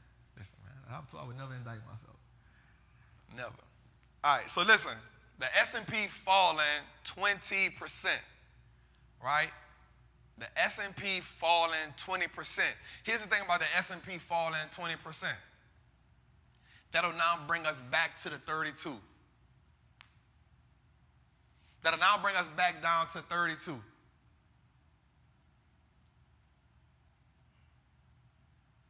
Right? That'll now bring us back down to 32. The 32 now puts us back in position. Now, here's what I want us to understand about going to the 32 and putting us in position. The thing about that is this.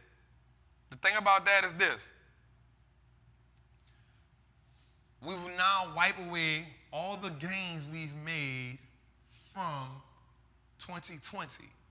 But that now puts us back in regular territory where we were before the pandemic.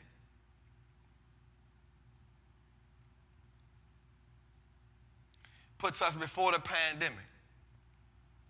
Right? So here's the thing. Now, here's what we do. That puts us at a discount price. The thing about being great in this market is being able to get assets at a discount price. Discount prices help us triple our net worth. Discount price, getting assets at discount prices help us triple our net worth. Y'all feel me on that? Discount prices help us triple our net worth. You feel me? So so if he says, look, now you got to think about it. This is somebody who is at, the biggest bank in America, right? So if he says, hey man, I can see the S&P falling another 20%, but this time it's going to be more painful. Now remember this, I want y'all to look at the correlation of this, right? Look at the correlation of this. The correlation is, remember when the Fed chairman got on there, he said, this time it's going to be painful. We know it's going to be painful, but we're going to use all the tools that we have. So what does that mean? So we got to get inflation right now from 8.3%. We got to get it down to 4%. Well, 2%, but 4% at the end of the year. In order to get inflation down, right? In order to get inflation down to 4% by the end of the year from 8.3%, that means we got to do some more tightening. Now, here's what we do understand. We understand that is what we call a lagging indicator. That lagging indicator does what? That lagging indicator means because they've hiked prices already, they've hiked rates already. They've hiked rates already, that now has to catch up. That has to catch up to where we are. But he's going to keep hiking because what he's doing is he's saying, yo, I want to get ahead of it. I want to get ahead of it. If he can get ahead of it, what does that do? That now puts the market kind of driving to what he wants. So now we see somebody like Jamie Dimon and we see other economists say, yo, we're going to see a recession. We're going to see a recession early 2023. But remember, because we've had the negative quarters, we're already typically in one. They talking about going deeper. So here's what I want us to understand. For me, I said, if you can get Apple under 130, this when Apple was at 150, I said, if we can get Apple under 130, that may be an opportunity. I said, if you can get the S&P 500, get to 3,200, you'll see so many opportunities that you already wanted to get. Why? Because the market is still quite a bit expensive because the PE ratio on the S&P 500 right now is 19. The S&P indicator is normally around 14 to 17. So that means the market is still a little bit expensive. We talking about just looking right here, y'all. We talking about what you call relative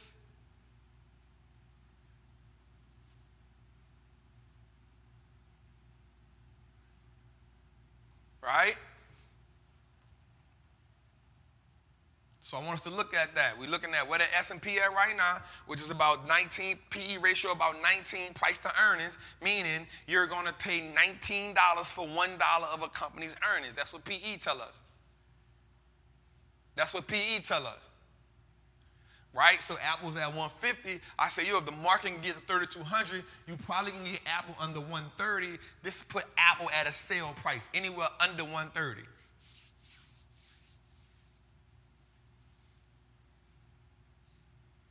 Right?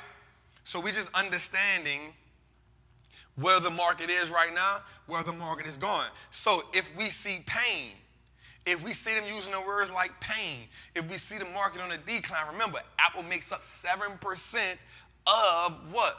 Apple makes up 7% of the S&P 500. So if we can see Apple go down, we will see the rest of the market going down as well. If we see Apple and Microsoft going down, that makes up 13.6% of the S&P 500. We can see the market going down. That's just some more free game, y'all. Let's go, man. How y'all feeling, man? How y'all feeling? How y'all feeling? How y'all feeling? All right, and so now as we tap into that a little deeper, let's look at how growth and value has performed against one another. So we're talking about growth stocks, right? Growth stocks versus value stocks. So we looked at total growth and the value ETF by iShares, right? So the value ETF, the value ETF is IWE, right? It's outperformed growth by 11%, 11.28%, right? But inside that IVE, you have what? Berkshire Hathaway makes up 3.10%, Johnson & Johnson makes up 2.7%, JP Morgan makes up 2.65%, Exxon makes up 2.34%, Procter & Gamble makes up 1.9%. These are the biggest 5 holdings. These are the biggest 5 holdings, right? But then you have the growth ETF IVW, which is 14% of that is Apple. 14% of that is Apple. 11.85% of that is Microsoft. 6.84% of that is Amazon. Tesla makes up 4.82%. Facebook Meta makes up 4.28%. So now we're looking at 2 ETF that represents 2 different patterns. So you're looking at growth pattern and you're looking at value pattern. What happens? Well, since 2002 to now, when we zoom out, value has outperformed growth. From 2002 till now, what is that saying? That means, yes, you may have some years where growth is 100% dominant, but anytime the market gets an any type of inflection point, the market will automatically gravitate back toward where the value is. Because value equals safety, value equals stability. Make sense?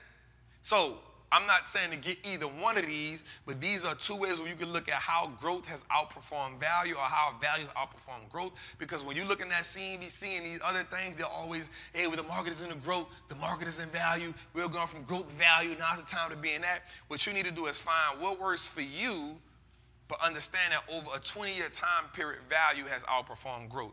Value is whooping growth's butt. Woo! We trapping right now, man. Let's go, man. So, I want to show them a commercial right quick. Let's put that Travel Apparel commercial up right quick, man. Let me see that.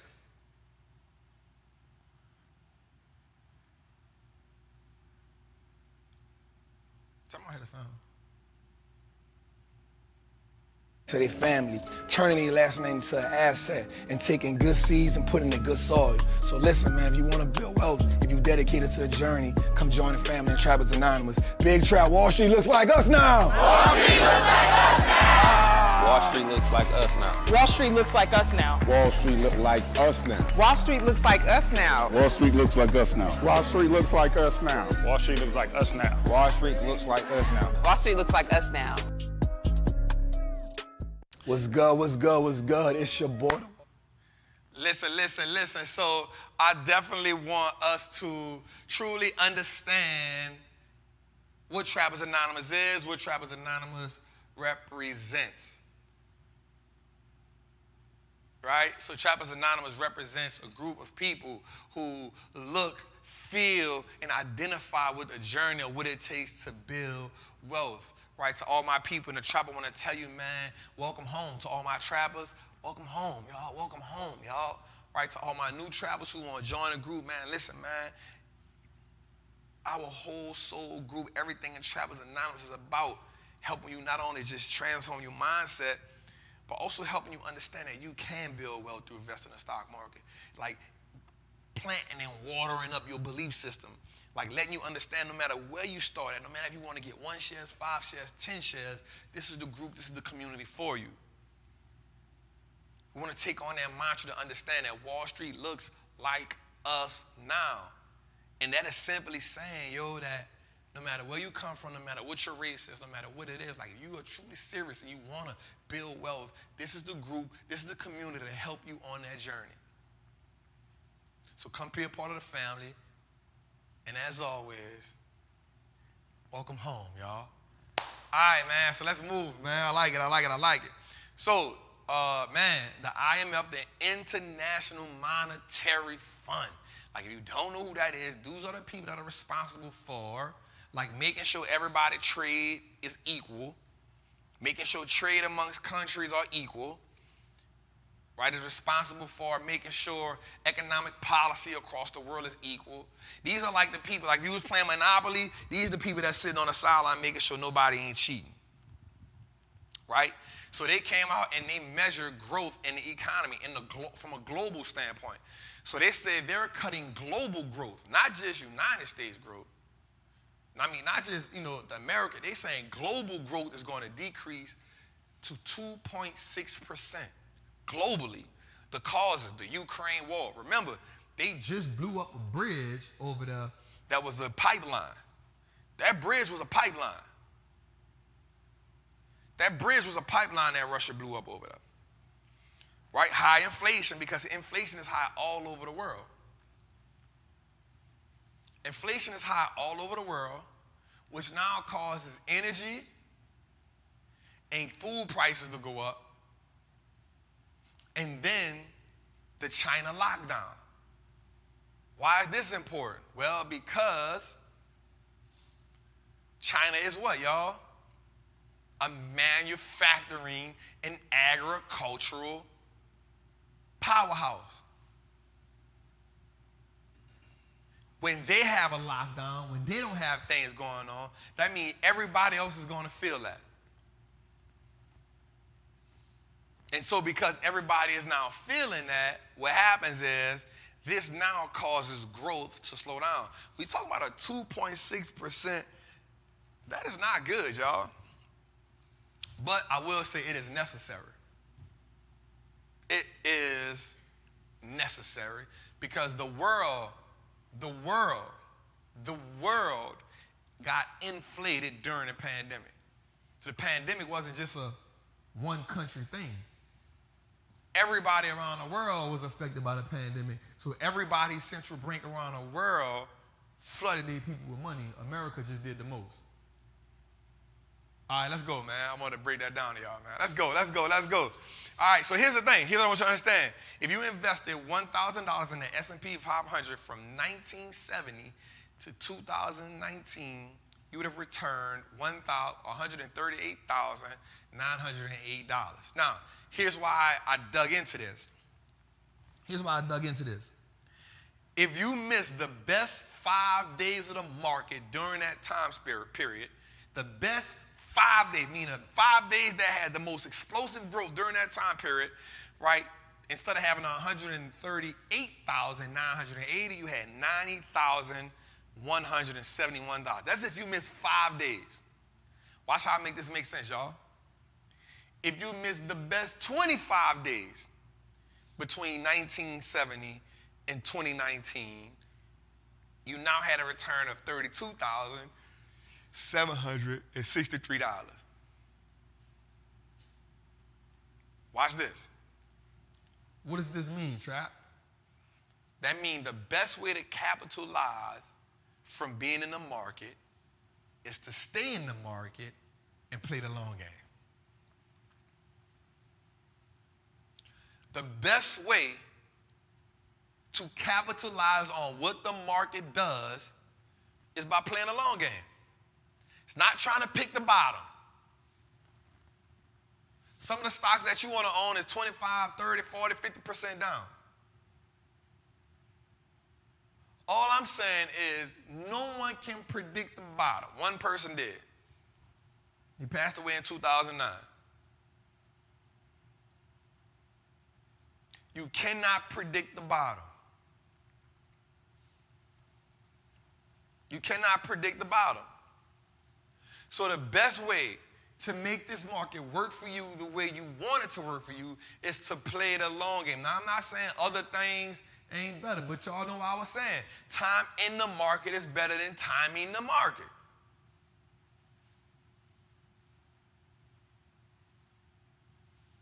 This game requires you to understand data. And I'm going to be real with y'all, yo. I like to have fun. I like to play around. Yo, I am not the smartest person in the chat. I'm not the brightest crayon in the box. I'm proud of the crayon in the box that got the paper toe off it, the tip tone off it. It's probably like not even the whole crayon. It's like a 3/4 of it. Like, I'm that crayon. Some of y'all are like fluorescent pink, bright green, the cool black. the silver, the gray.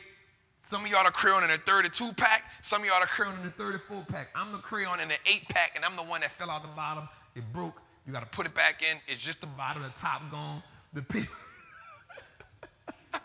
I'm the fat crayon, you hear me? I'm in a fat crayon. Damn box of bitches get 8. You feel me? You feel me? So a lot of y'all are really smart. A lot of you are really intelligent. A lot of y'all are brilliant. The difference in this is this game doesn't intimidate me because of what I came from. One, because I'm not scared to lose money. I don't have that type of attachment to money. I understand that money is a tool, not a goal, and it's used to leverage my life. Now, I'm not the person to tell you don't go get your money. That ain't me. Right? Right? I'm not the person to tell you don't go get your money. But what I will tell you is, once you learn how to leverage your money, once you learn how to do that, you truly can dominate this game. Let's go, man. How y'all feeling, man? I hope everybody feeling good. Make sure you like and subscribe to this, man. Right, these are the 3 largest economies in the world, man. And they are all stalled for growth. Europe, the United States, and China. These are the big 3, y'all. These are the big 3. These are the big 3. These are the powerhouses of the world. Europe, United States, China.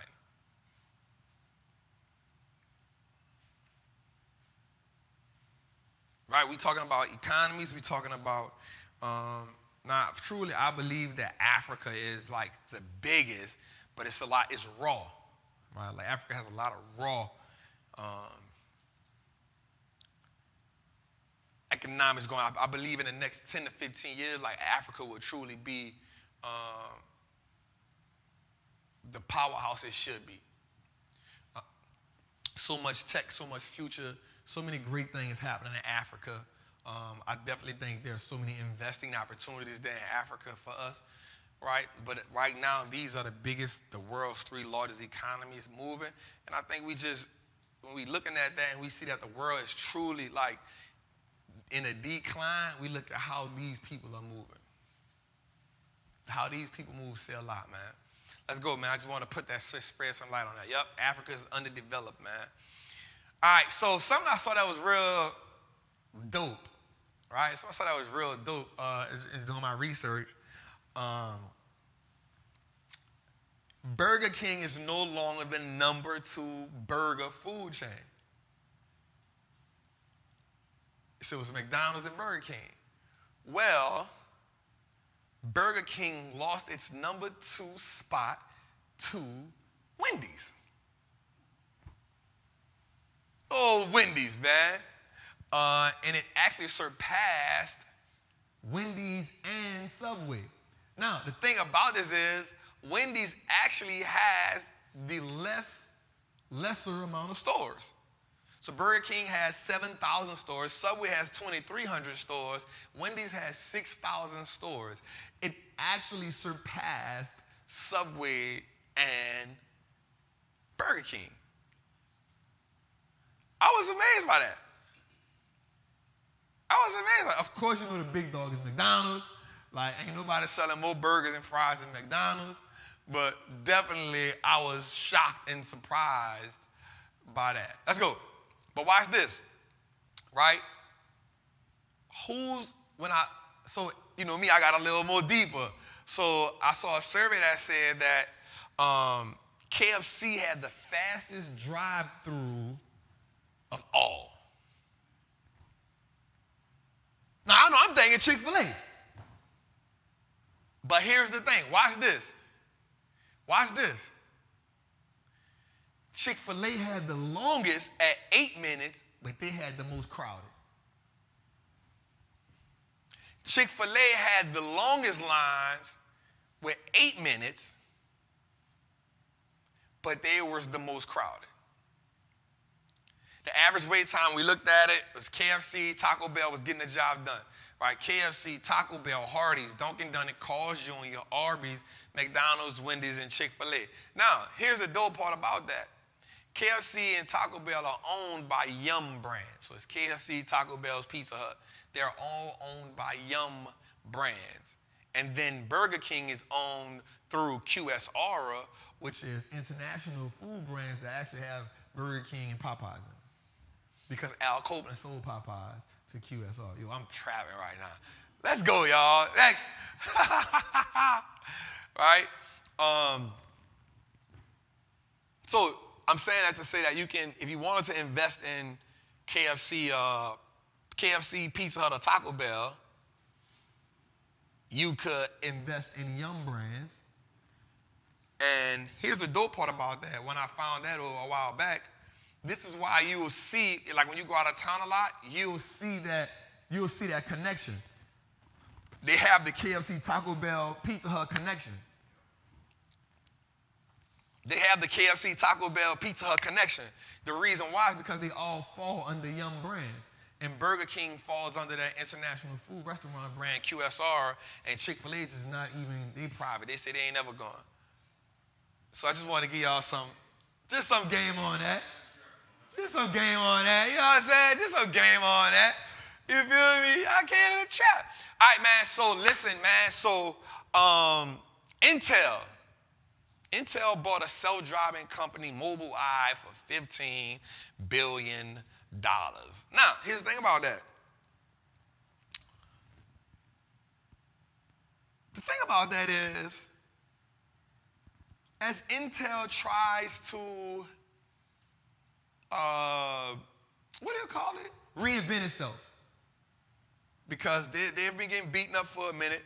As Intel tries to reinvent itself, but also Hyundai also is getting into the electric vehicle space, right? So here's the thing about the electric vehicle space, is it's going to be a very intriguing space. It's going to be a very intriguing space. I remember I looked back at Back to the Future, man. I always go, that's one of my favorite movies, right? Marty McFly. I'm waiting for the hoverboard to come out, bro. Not the one with the wheels that we got now. I want the Silver Surfer, baby. I want that thing, bro. I'm waiting for that thing. I don't care how old I am. I don't care if I'm 60, 70, I'm getting on it. I don't care. I don't care if I'm 60 or 70,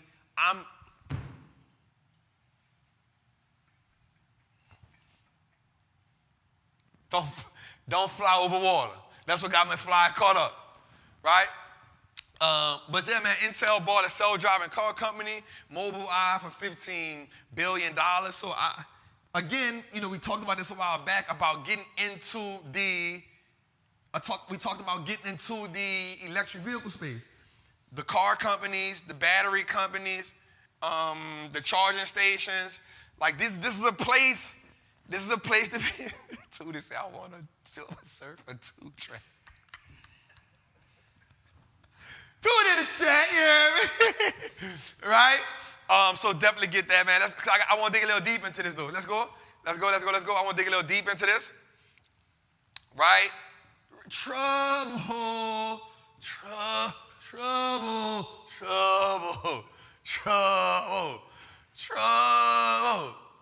Right?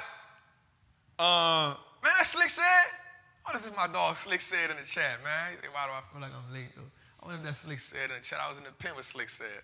His name is Cedric Holmes, too, though. All right, check it.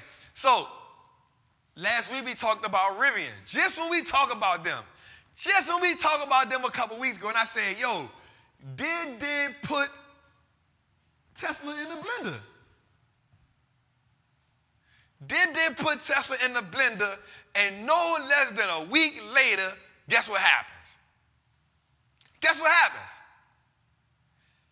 Rivian has to recall 13,000 of its cars because of a steering wheel issue.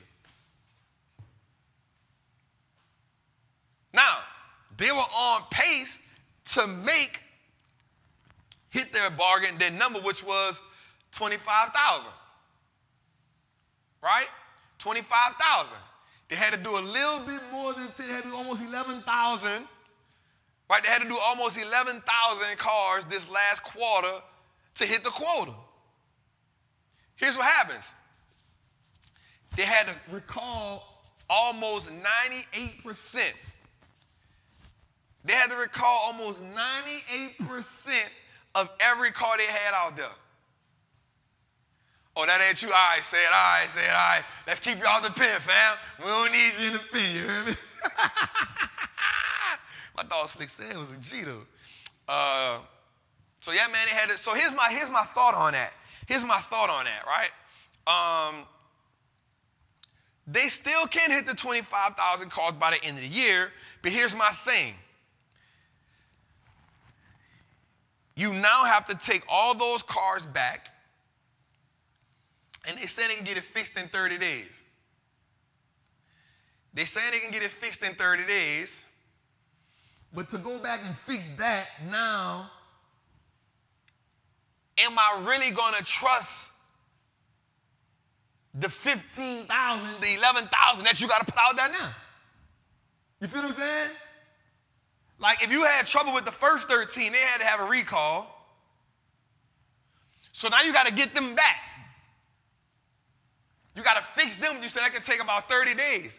What that does is that now pushes back the other 11,000 that you had to get out. 11 and 12 that you had to get out. So can you still hit that number? Now, if you do hit that number, what is the functionality? Ooh, I went and dug that up just now. What is the functionality of the last 11,000 that you're going to put out there? Are you putting them out just to make quota, or are you putting them out, are you putting out an excellent product? That's the pressure that Tesla can put on you when you say, I'm going to compete with the big dog. It's a lesson. This is a lesson, Jose. This is a lesson. Watch this. As an entrepreneur, stop trying to compete with someone who has already been in the game 10, 11 years before you, 5, 6 years before you. They have room for error. Give yourself time to grow. Give yourself time to master what you have. Give yourself time to understand your business. Don't put the unnecessary pressure on yourself by trying to compete with someone who is already established and prospering in this business. Look at the business model, look at the blueprint, but understand that you don't got to compete, right? You don't got to compete. You have to just keep growing. Watch this. On the Joe Budden show, I'm talking to Joe and his crew, great team. I say, man, what episode you on? He said, man, we on episode, I think 700 and something, or 500 and something. He said, but when we add in the Patreon episodes, we probably about 700 or something like that. They on episode 500 with the Patreon, they had 700 and something. So I said, Joe, what is the sauce to get into show 500 or something? He says it's consistency. Because every show gonna teach you something else. You're gonna learn more about yourself, you're gonna learn more about your crew, you're gonna learn more about your product.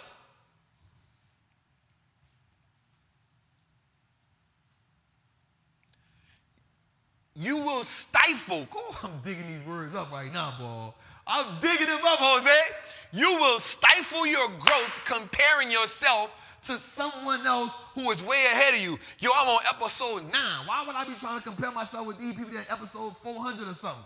I'm putting unnecessary pressure on me.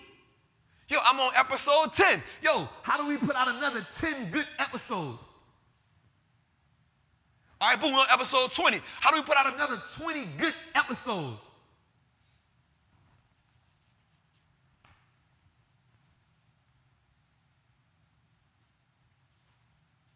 Trouble, trouble, trouble.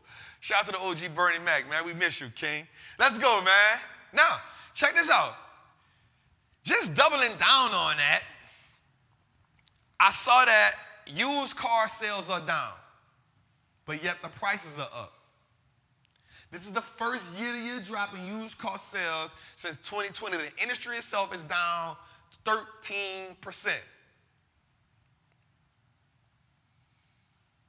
The industry itself is down 13%. Right? Go a little further. Let's go a little further. Right, let's go a little further. Check it. Here are the big dogs in the used car industry.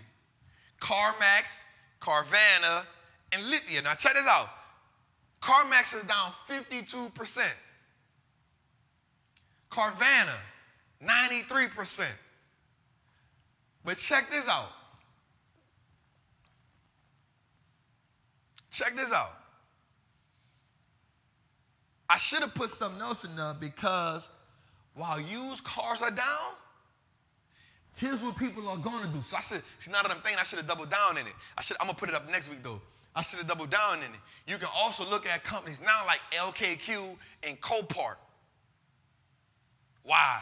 Because instead of people going to buy new cars or buy used cars, the average used car price is about $31,000 right now, right?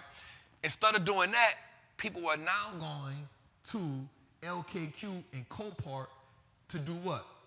Buy salvage parts to fix their car with. Going to Manheim, an auto dealer, buying auto parts, pull apart, fix them. Why? Because we're in that economy where people would rather refurbish than go buy. And this is how you play the market in cycles. Understanding what we said earlier, each economic cycle, each business cycle presents opportunity for different businesses.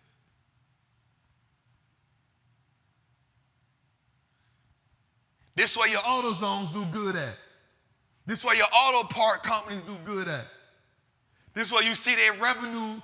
So now, if you see, look how you use this to your, this how you use this to your advantage. If you look at this, okay, these are down. So now with earnings seasons coming up, let me go look at AutoZone, LKQ, and all of these salvage part companies to see how their revenue and earnings have increased. Because we see that the used car sales are down. If used car sales are down, also new car sales are down. So that means people are now fixing cars and getting salvage parts to fix their old cars. So let me look at these companies so I can see where the opportunity is.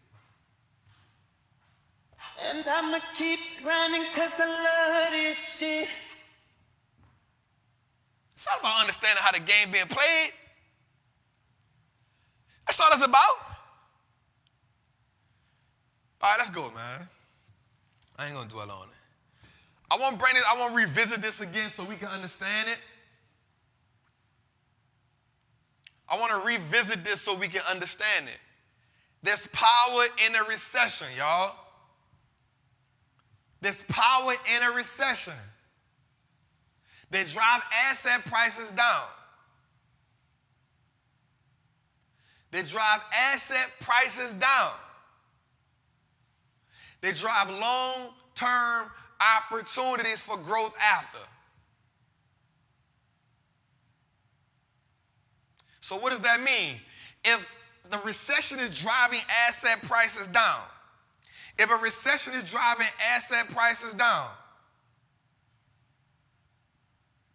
if a recession is driving asset prices down, then after the asset prices go down, the next thing we know is after a bear market, after a recession, we go to a business cycle, growth. We're just talking basic economics here, Jose. Gee, we talking basic economics here. We saying after the peaks, after the growth cycle comes the peak cycle. Now this could take a year.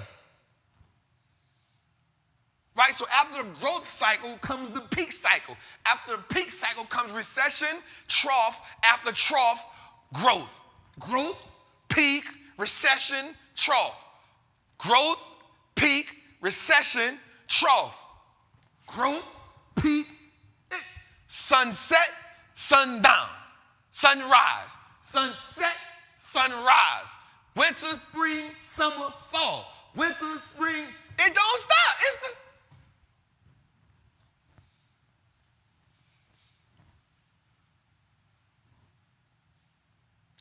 We just got to understand the basic economics.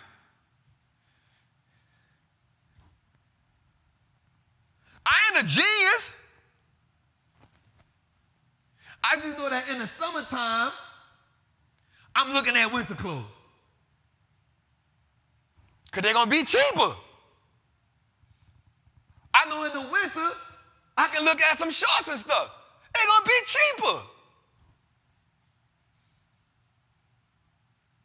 Winter clothes are an asset in the summer, but only the people that got the eye for it can see it.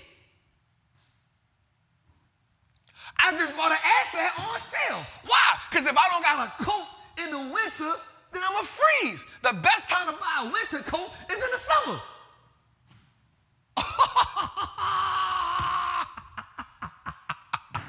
That's too much sauce. That's too much sauce. That's too much sauce.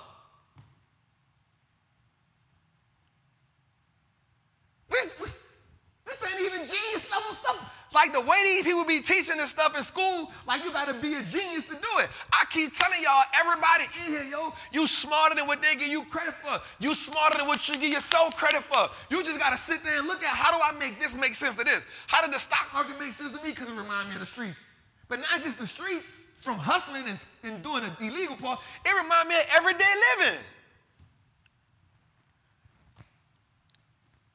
It reminds me of everyday living.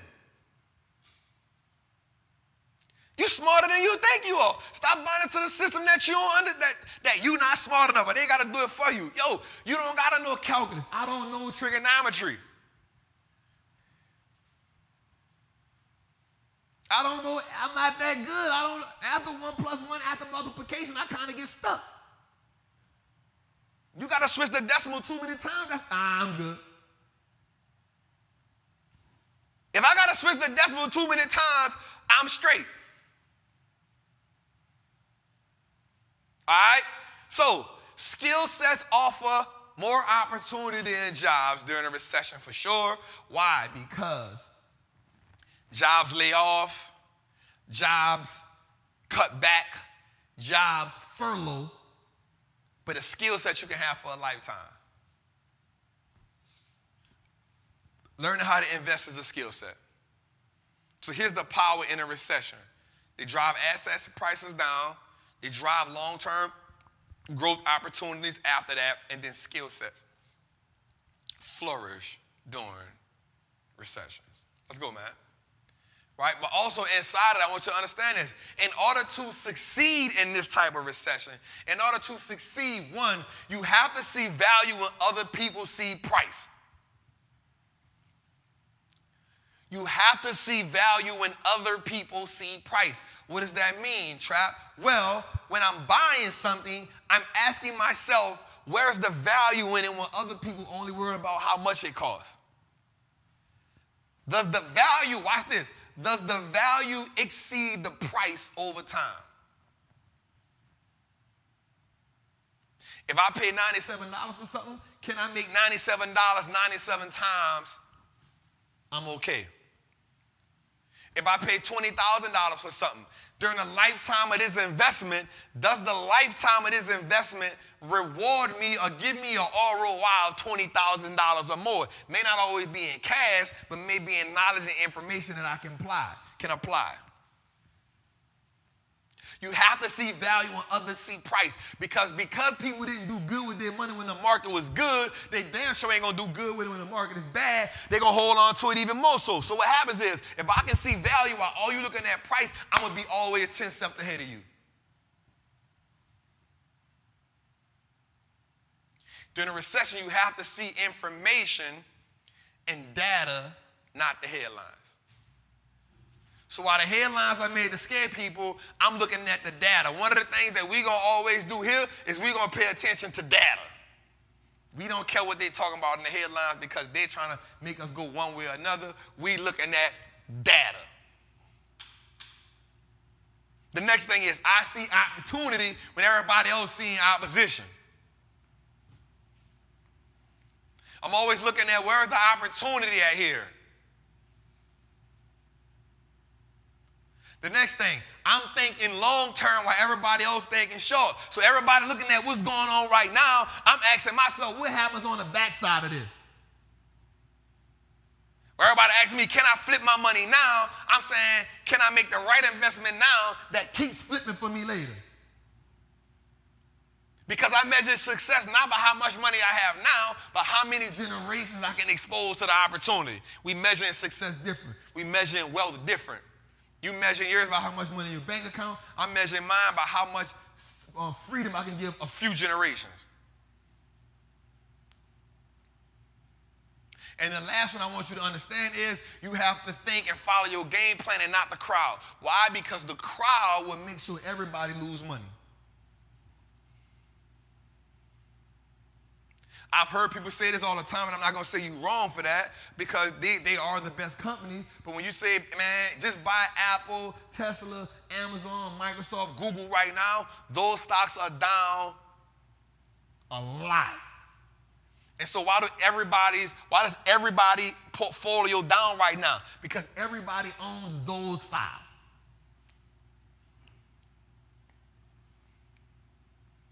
Everybody owns those 5.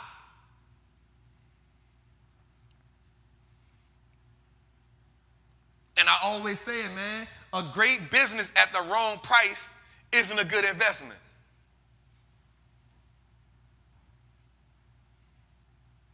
Now, I'm not saying you're wrong for that. What I'm saying is if we're looking at the biggest companies in America and they down the most, they down right now heavy, then this is why your portfolio down. But if you learn to do a little research, stop saying what you can't do, start saying, I just need to learn it. Stop saying, how much does this cost? And say, if I get this, how far can I go?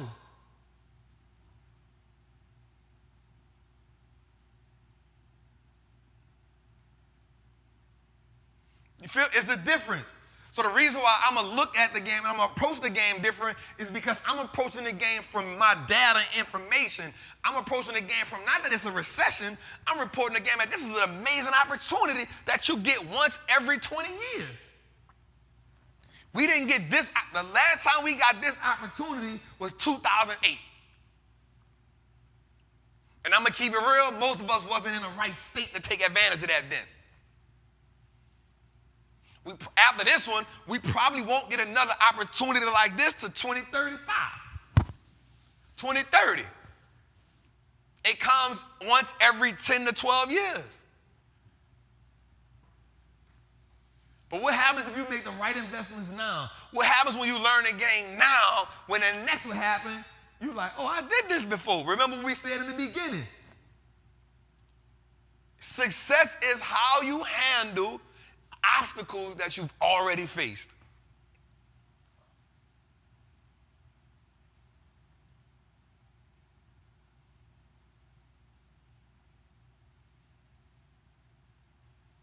All right, let's go a little further, man. This is just how you build wealth in a recession, man. So this segment here is brought to you by Learning the Lingo. Learning the Lingo is one of my favorite sections because it helps us take the terminology that's used inside of the market and use it to our advantage. So today's Learn the Lingo is derivative, right? Right? Derivative is just simply a rate of exchange, a function of a certain variable. So let me break that down, right? So it's a financial contract, right? It's a financial contract where the value of the contract is based on the underlying asset, right? So the value of something is based on the underlying asset, group of assets, or a benchmark, essentially an option. So the value of an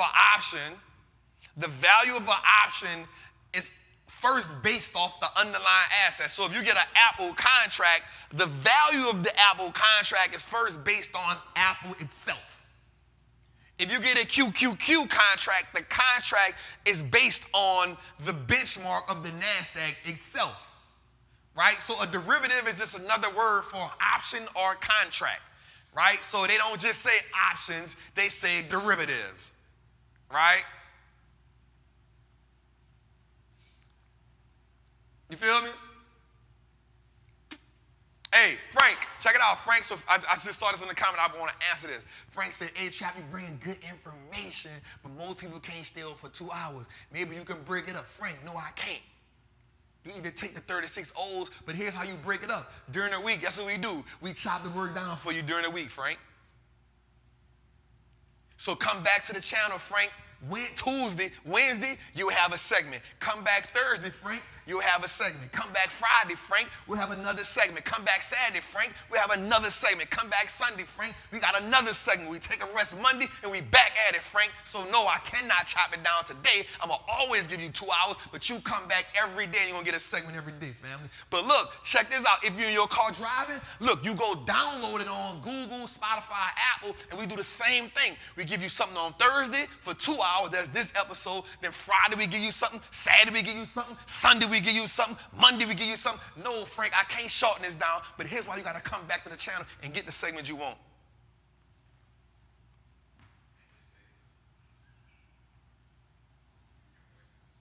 And then Tuesday, you've been all caught up on everything, Frank, and you're ready to rock again with me again. I appreciate you for that comment, Frank. So now, Frank, because I know you feel like the 2 hours is a little bit too long, you need to make sure that you download this. You need to make sure that you come back every day for 30 minutes or 15 minutes. You need to make sure that you download it on Google, Spotify, Apple, so you can get everything, Frank. Thank you for being here tonight. I look forward to seeing your review on everything. Frank, that means that I'm going to see you download everything, Frank. That means I'm going to see you like and subscribe and comment on every episode, right, Frank? Right, Frank? That's what that means. Right? I got you, Frank. So that's what that means. Okay, moving forward.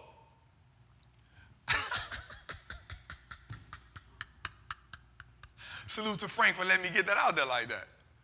Right? Right?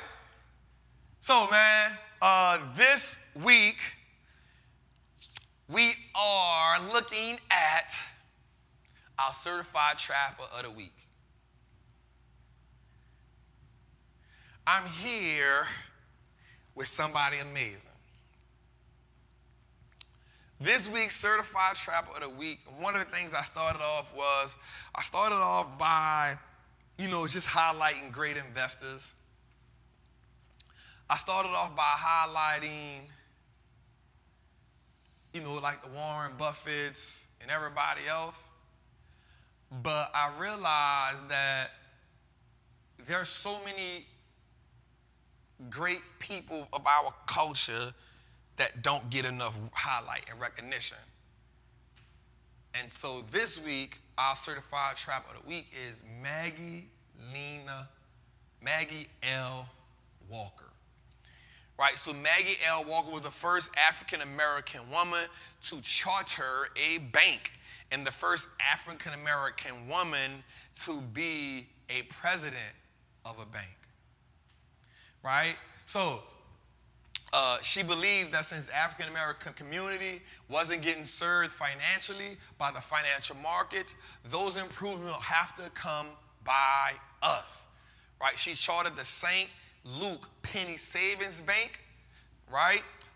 She will go on to also serve as bringing other female board members for her bank, and then she later on merged her bank with two other banks, will grew for several generations as an African-American owned institute, right? She even, watch this, nope, she wasn't it last week, it was Madam C.J. Walker. She even had a school, Maggie Walker High School in Richmond, Virginia. She also served as an honorary master's degree from Virginia University. That's real dope. That's real dope.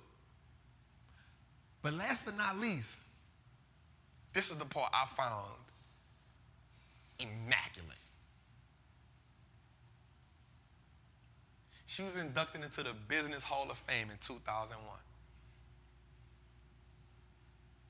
She was inducted to the Business Hall of Fame in 2001. Virginia, stand up, man. Maggie L. Walker, man. Let's give her a round of applause, y'all. Let's clap for that, man. Let's go, man. Let's go, man. So, man, this segment is brought to you by none other than Trappin Apparel Inc. again, man. Listen, I want you to understand something, man. Like, I want you to understand something, man. Like, if you are truly serious about investing in the stock market, yo, this is your uniform. Shout out to all my trappers that showed up this week, right? We was in New York. Shout out for the billboard. If you pass by Times Square, that's right, you will see us, man. We the second largest billboard in Times Square. Check us out, man. It's all love, man. It's your boy, the Wallstreet Trapper. Listen, man, Trappin Apparel Inc. is what I have on right now. It's what my crew. This is what the team wears, man. It's the uniform. If you are serious about building wealth, if you are serious about changing the dynamics of your family, if you are serious, if you are truly serious about playing this game for the long term, you 100% need to have on Trappin Apparel Inc. Listen, so today's breaking down a brick is Coca-Cola. Right? And so one of the reasons why we talk about Coca-Cola is simple, man. Coca-Cola is a big, huge conglomerate. Right? Coca-Cola is a huge conglomerate. It owns several businesses. Remember we talked about it last week? Warren Buffett gets $170 million a quarter in dividends from Coca-Cola. That is crazy. That is crazy. Right? But Coca-Cola has so many other brands under it, man, from Fanta, Coca-Cola, Sprite. Man, it goes so... one of the things that Coca-Cola did that was amazing, Coca-Cola allowed Monster Energy drink to rent some of its shelf space. Right? This is how Monster became one of the #1 brands inside of the energy drink system. So what it did was it partnered with Coca-Cola. It sold a portion of its business to Coca-Cola and asked Coca-Cola, can I rent some of your shelf space?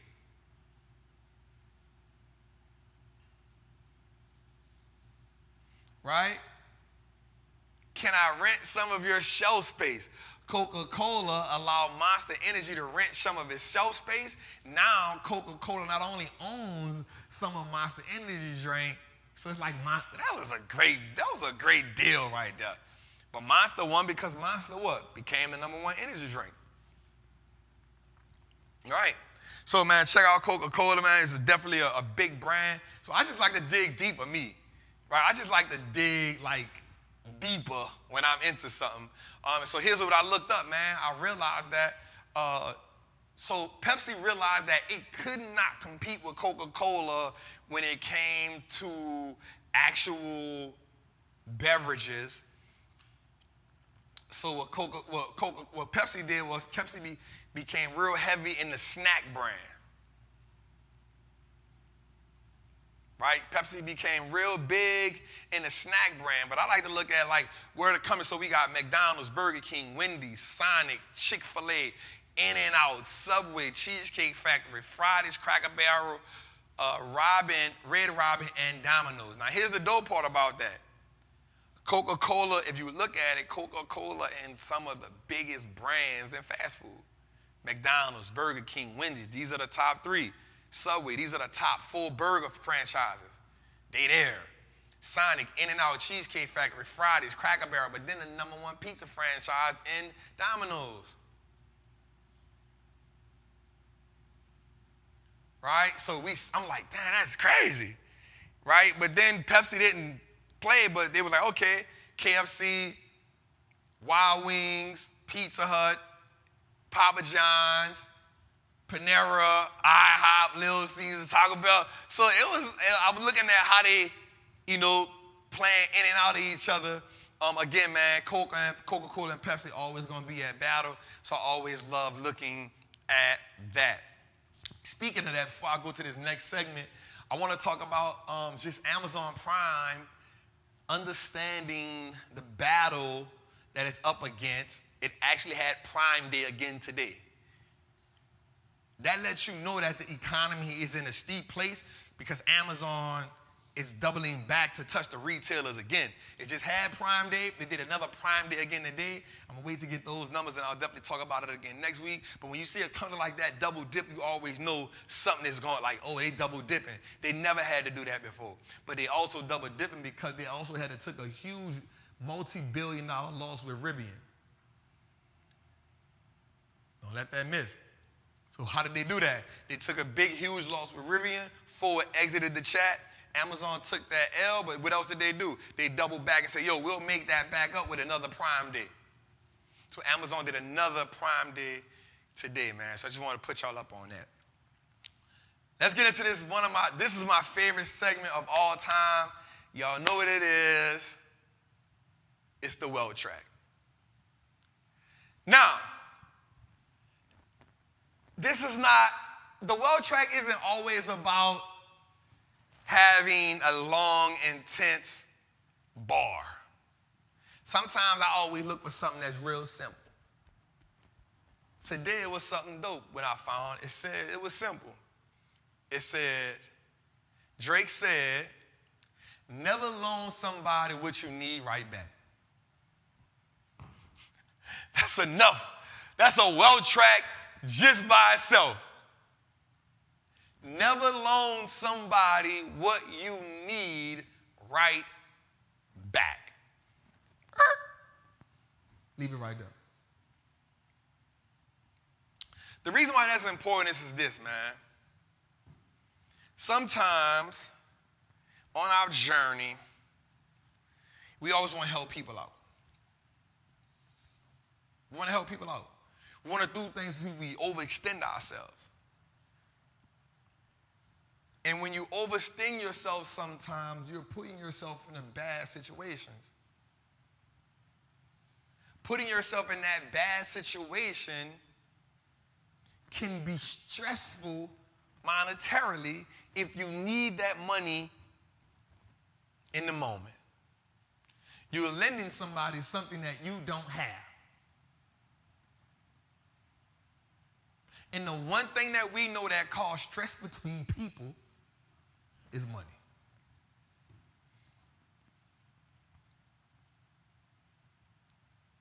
The one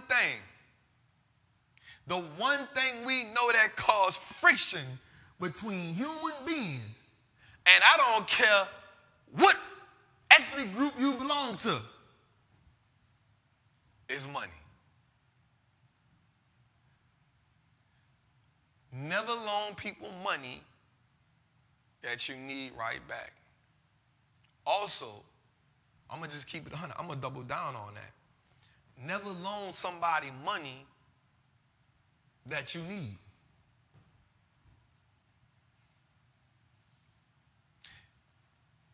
When you loan somebody money that you need, you're going to go back and look for that. If I loan somebody some money, I'm going to just keep it real. In my mind, I'm not getting that back.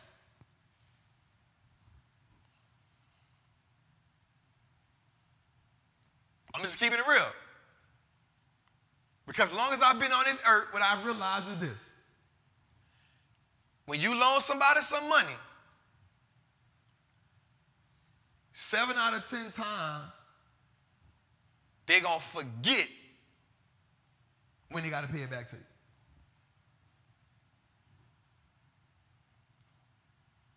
I'm just keeping it real. 7 out of 10 times.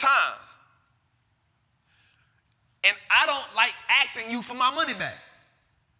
Because I have a conflict of interest, like, damn, like I got to ask them for that back. I go to feel like I'm the sucker for asking you for it back. I'm speaking about myself here. You feel me? Like, in my mind, I be like, I go to question myself like, damn, like I wonder if I'm down bad for asking them for my money back. You feel me? Like, Come on, I'm broke, baby. I ain't got no money. Bullshit. I see you shining, nigga. I can smell a motherfucker with money. You feel me? You feel me? And then I'll be like, damn, well, why I gotta ask for it back? Why I gotta ask for it back? I ain't asked you for it, you asked me for it. So for me, I'ma just tell you, when I loan somebody some money, in my mind, I should be like, I ain't gonna get that back. Which makes me real cautious about loaning money out.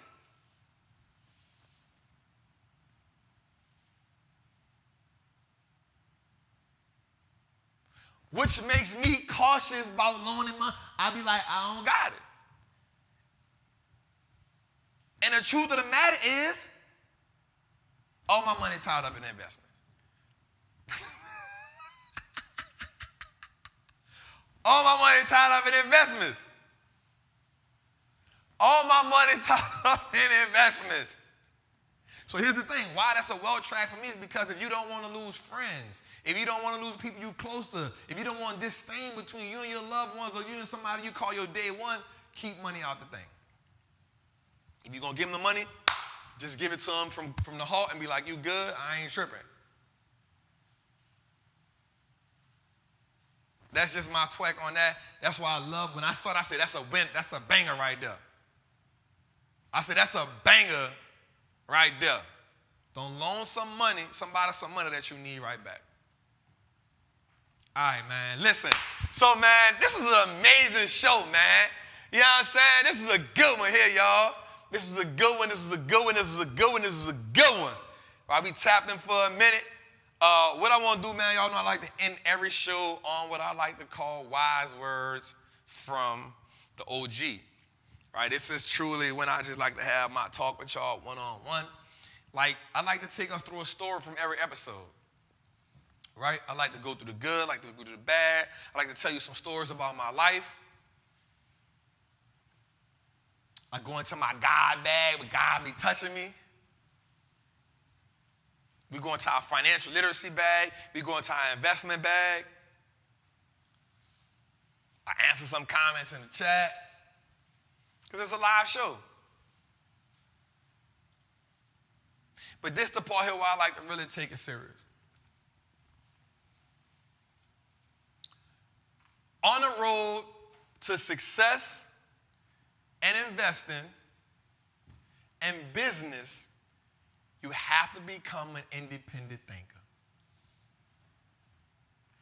We must create a vision of what wealth looks like to us in the most genuine form. Not in the form that the rap music has told us.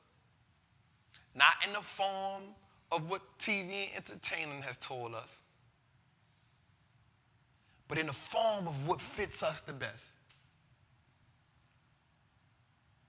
I want you to put your wealth glasses on and ask yourself, what does wealth look like 2 and 3 generations from now? We talked about the market being a forward-looking mechanism. Now we're going to talk about you being a forward-looking mechanism. I anchored you to that earlier for a reason. I want you, as you make moves today, as you invest today, I want you to think about how many generations will benefit from what you do today. What are some of the obstacles that you would want the next generation to not go through?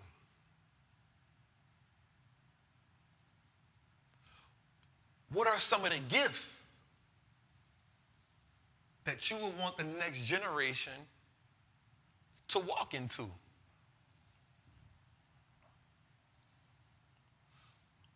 What are some of the activities that you want to be normalized for the next generation. You must have clarity. We must have clarity on how our family will prosper from every endeavor that we think of. We must have clarity on the principles, values, and the mission statement that we establish moving forward. We must be invested. We must be invested in the end result. We must be invested in the process. And we must be invested in the sacrifice that it'll take. But when we dig a little deeper, we must be invested in the mindset that's required.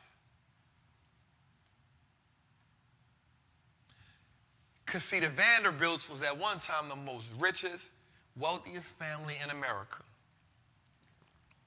The Vanderbilts. What an amazing family. A family that introduced and dominated the railroad system. But yet a family that is never mentioned with the Rockefellers or the Rothschilds or the Walmarts or the J.P. Morgans. A family that is never mentioned. Why aren't the Vanderbilts never mentioned? Well, because when he died and he left all that wealth to his sons, they squandered it.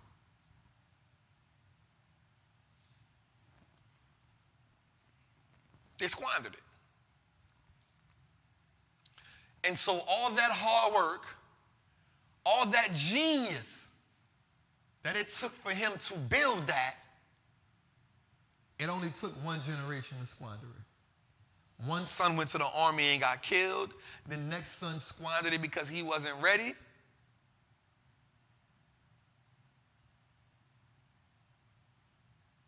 What do we do to heal that financial trauma? I want you to understand that when we're building wealth, there's never a place where we say, I'm comfortable.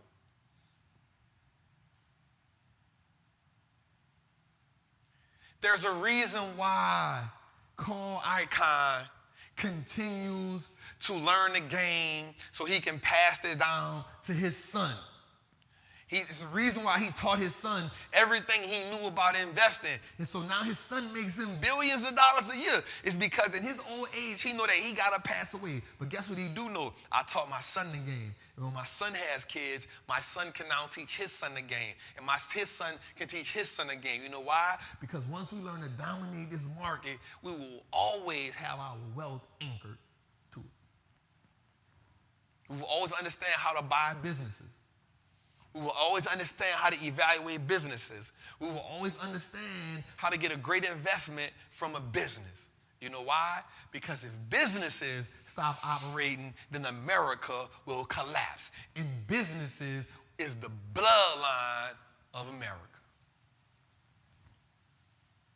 So as long as you learn how to run the business, as long as you learn how to operate a business, as long as you learn how to make a business become profitable, as long as you learn how to invest in a business, and then when you learn how to sell the business, you can sustain wealth.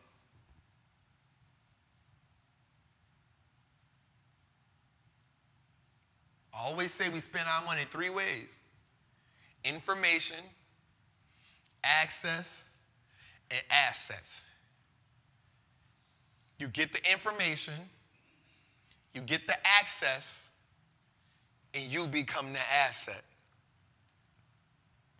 And when you become the asset, you can now pass that down generation after generation after generation.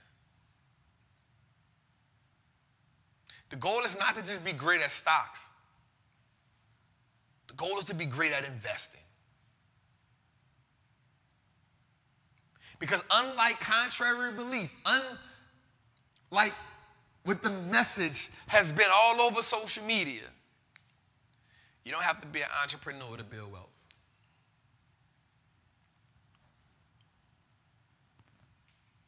You do not have to be an entrepreneur to build wealth.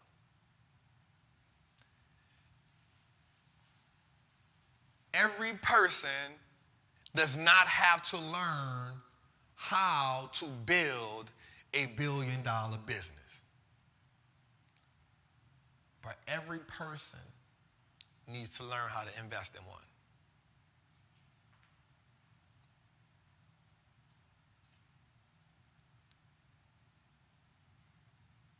Money is a tool, not a goal.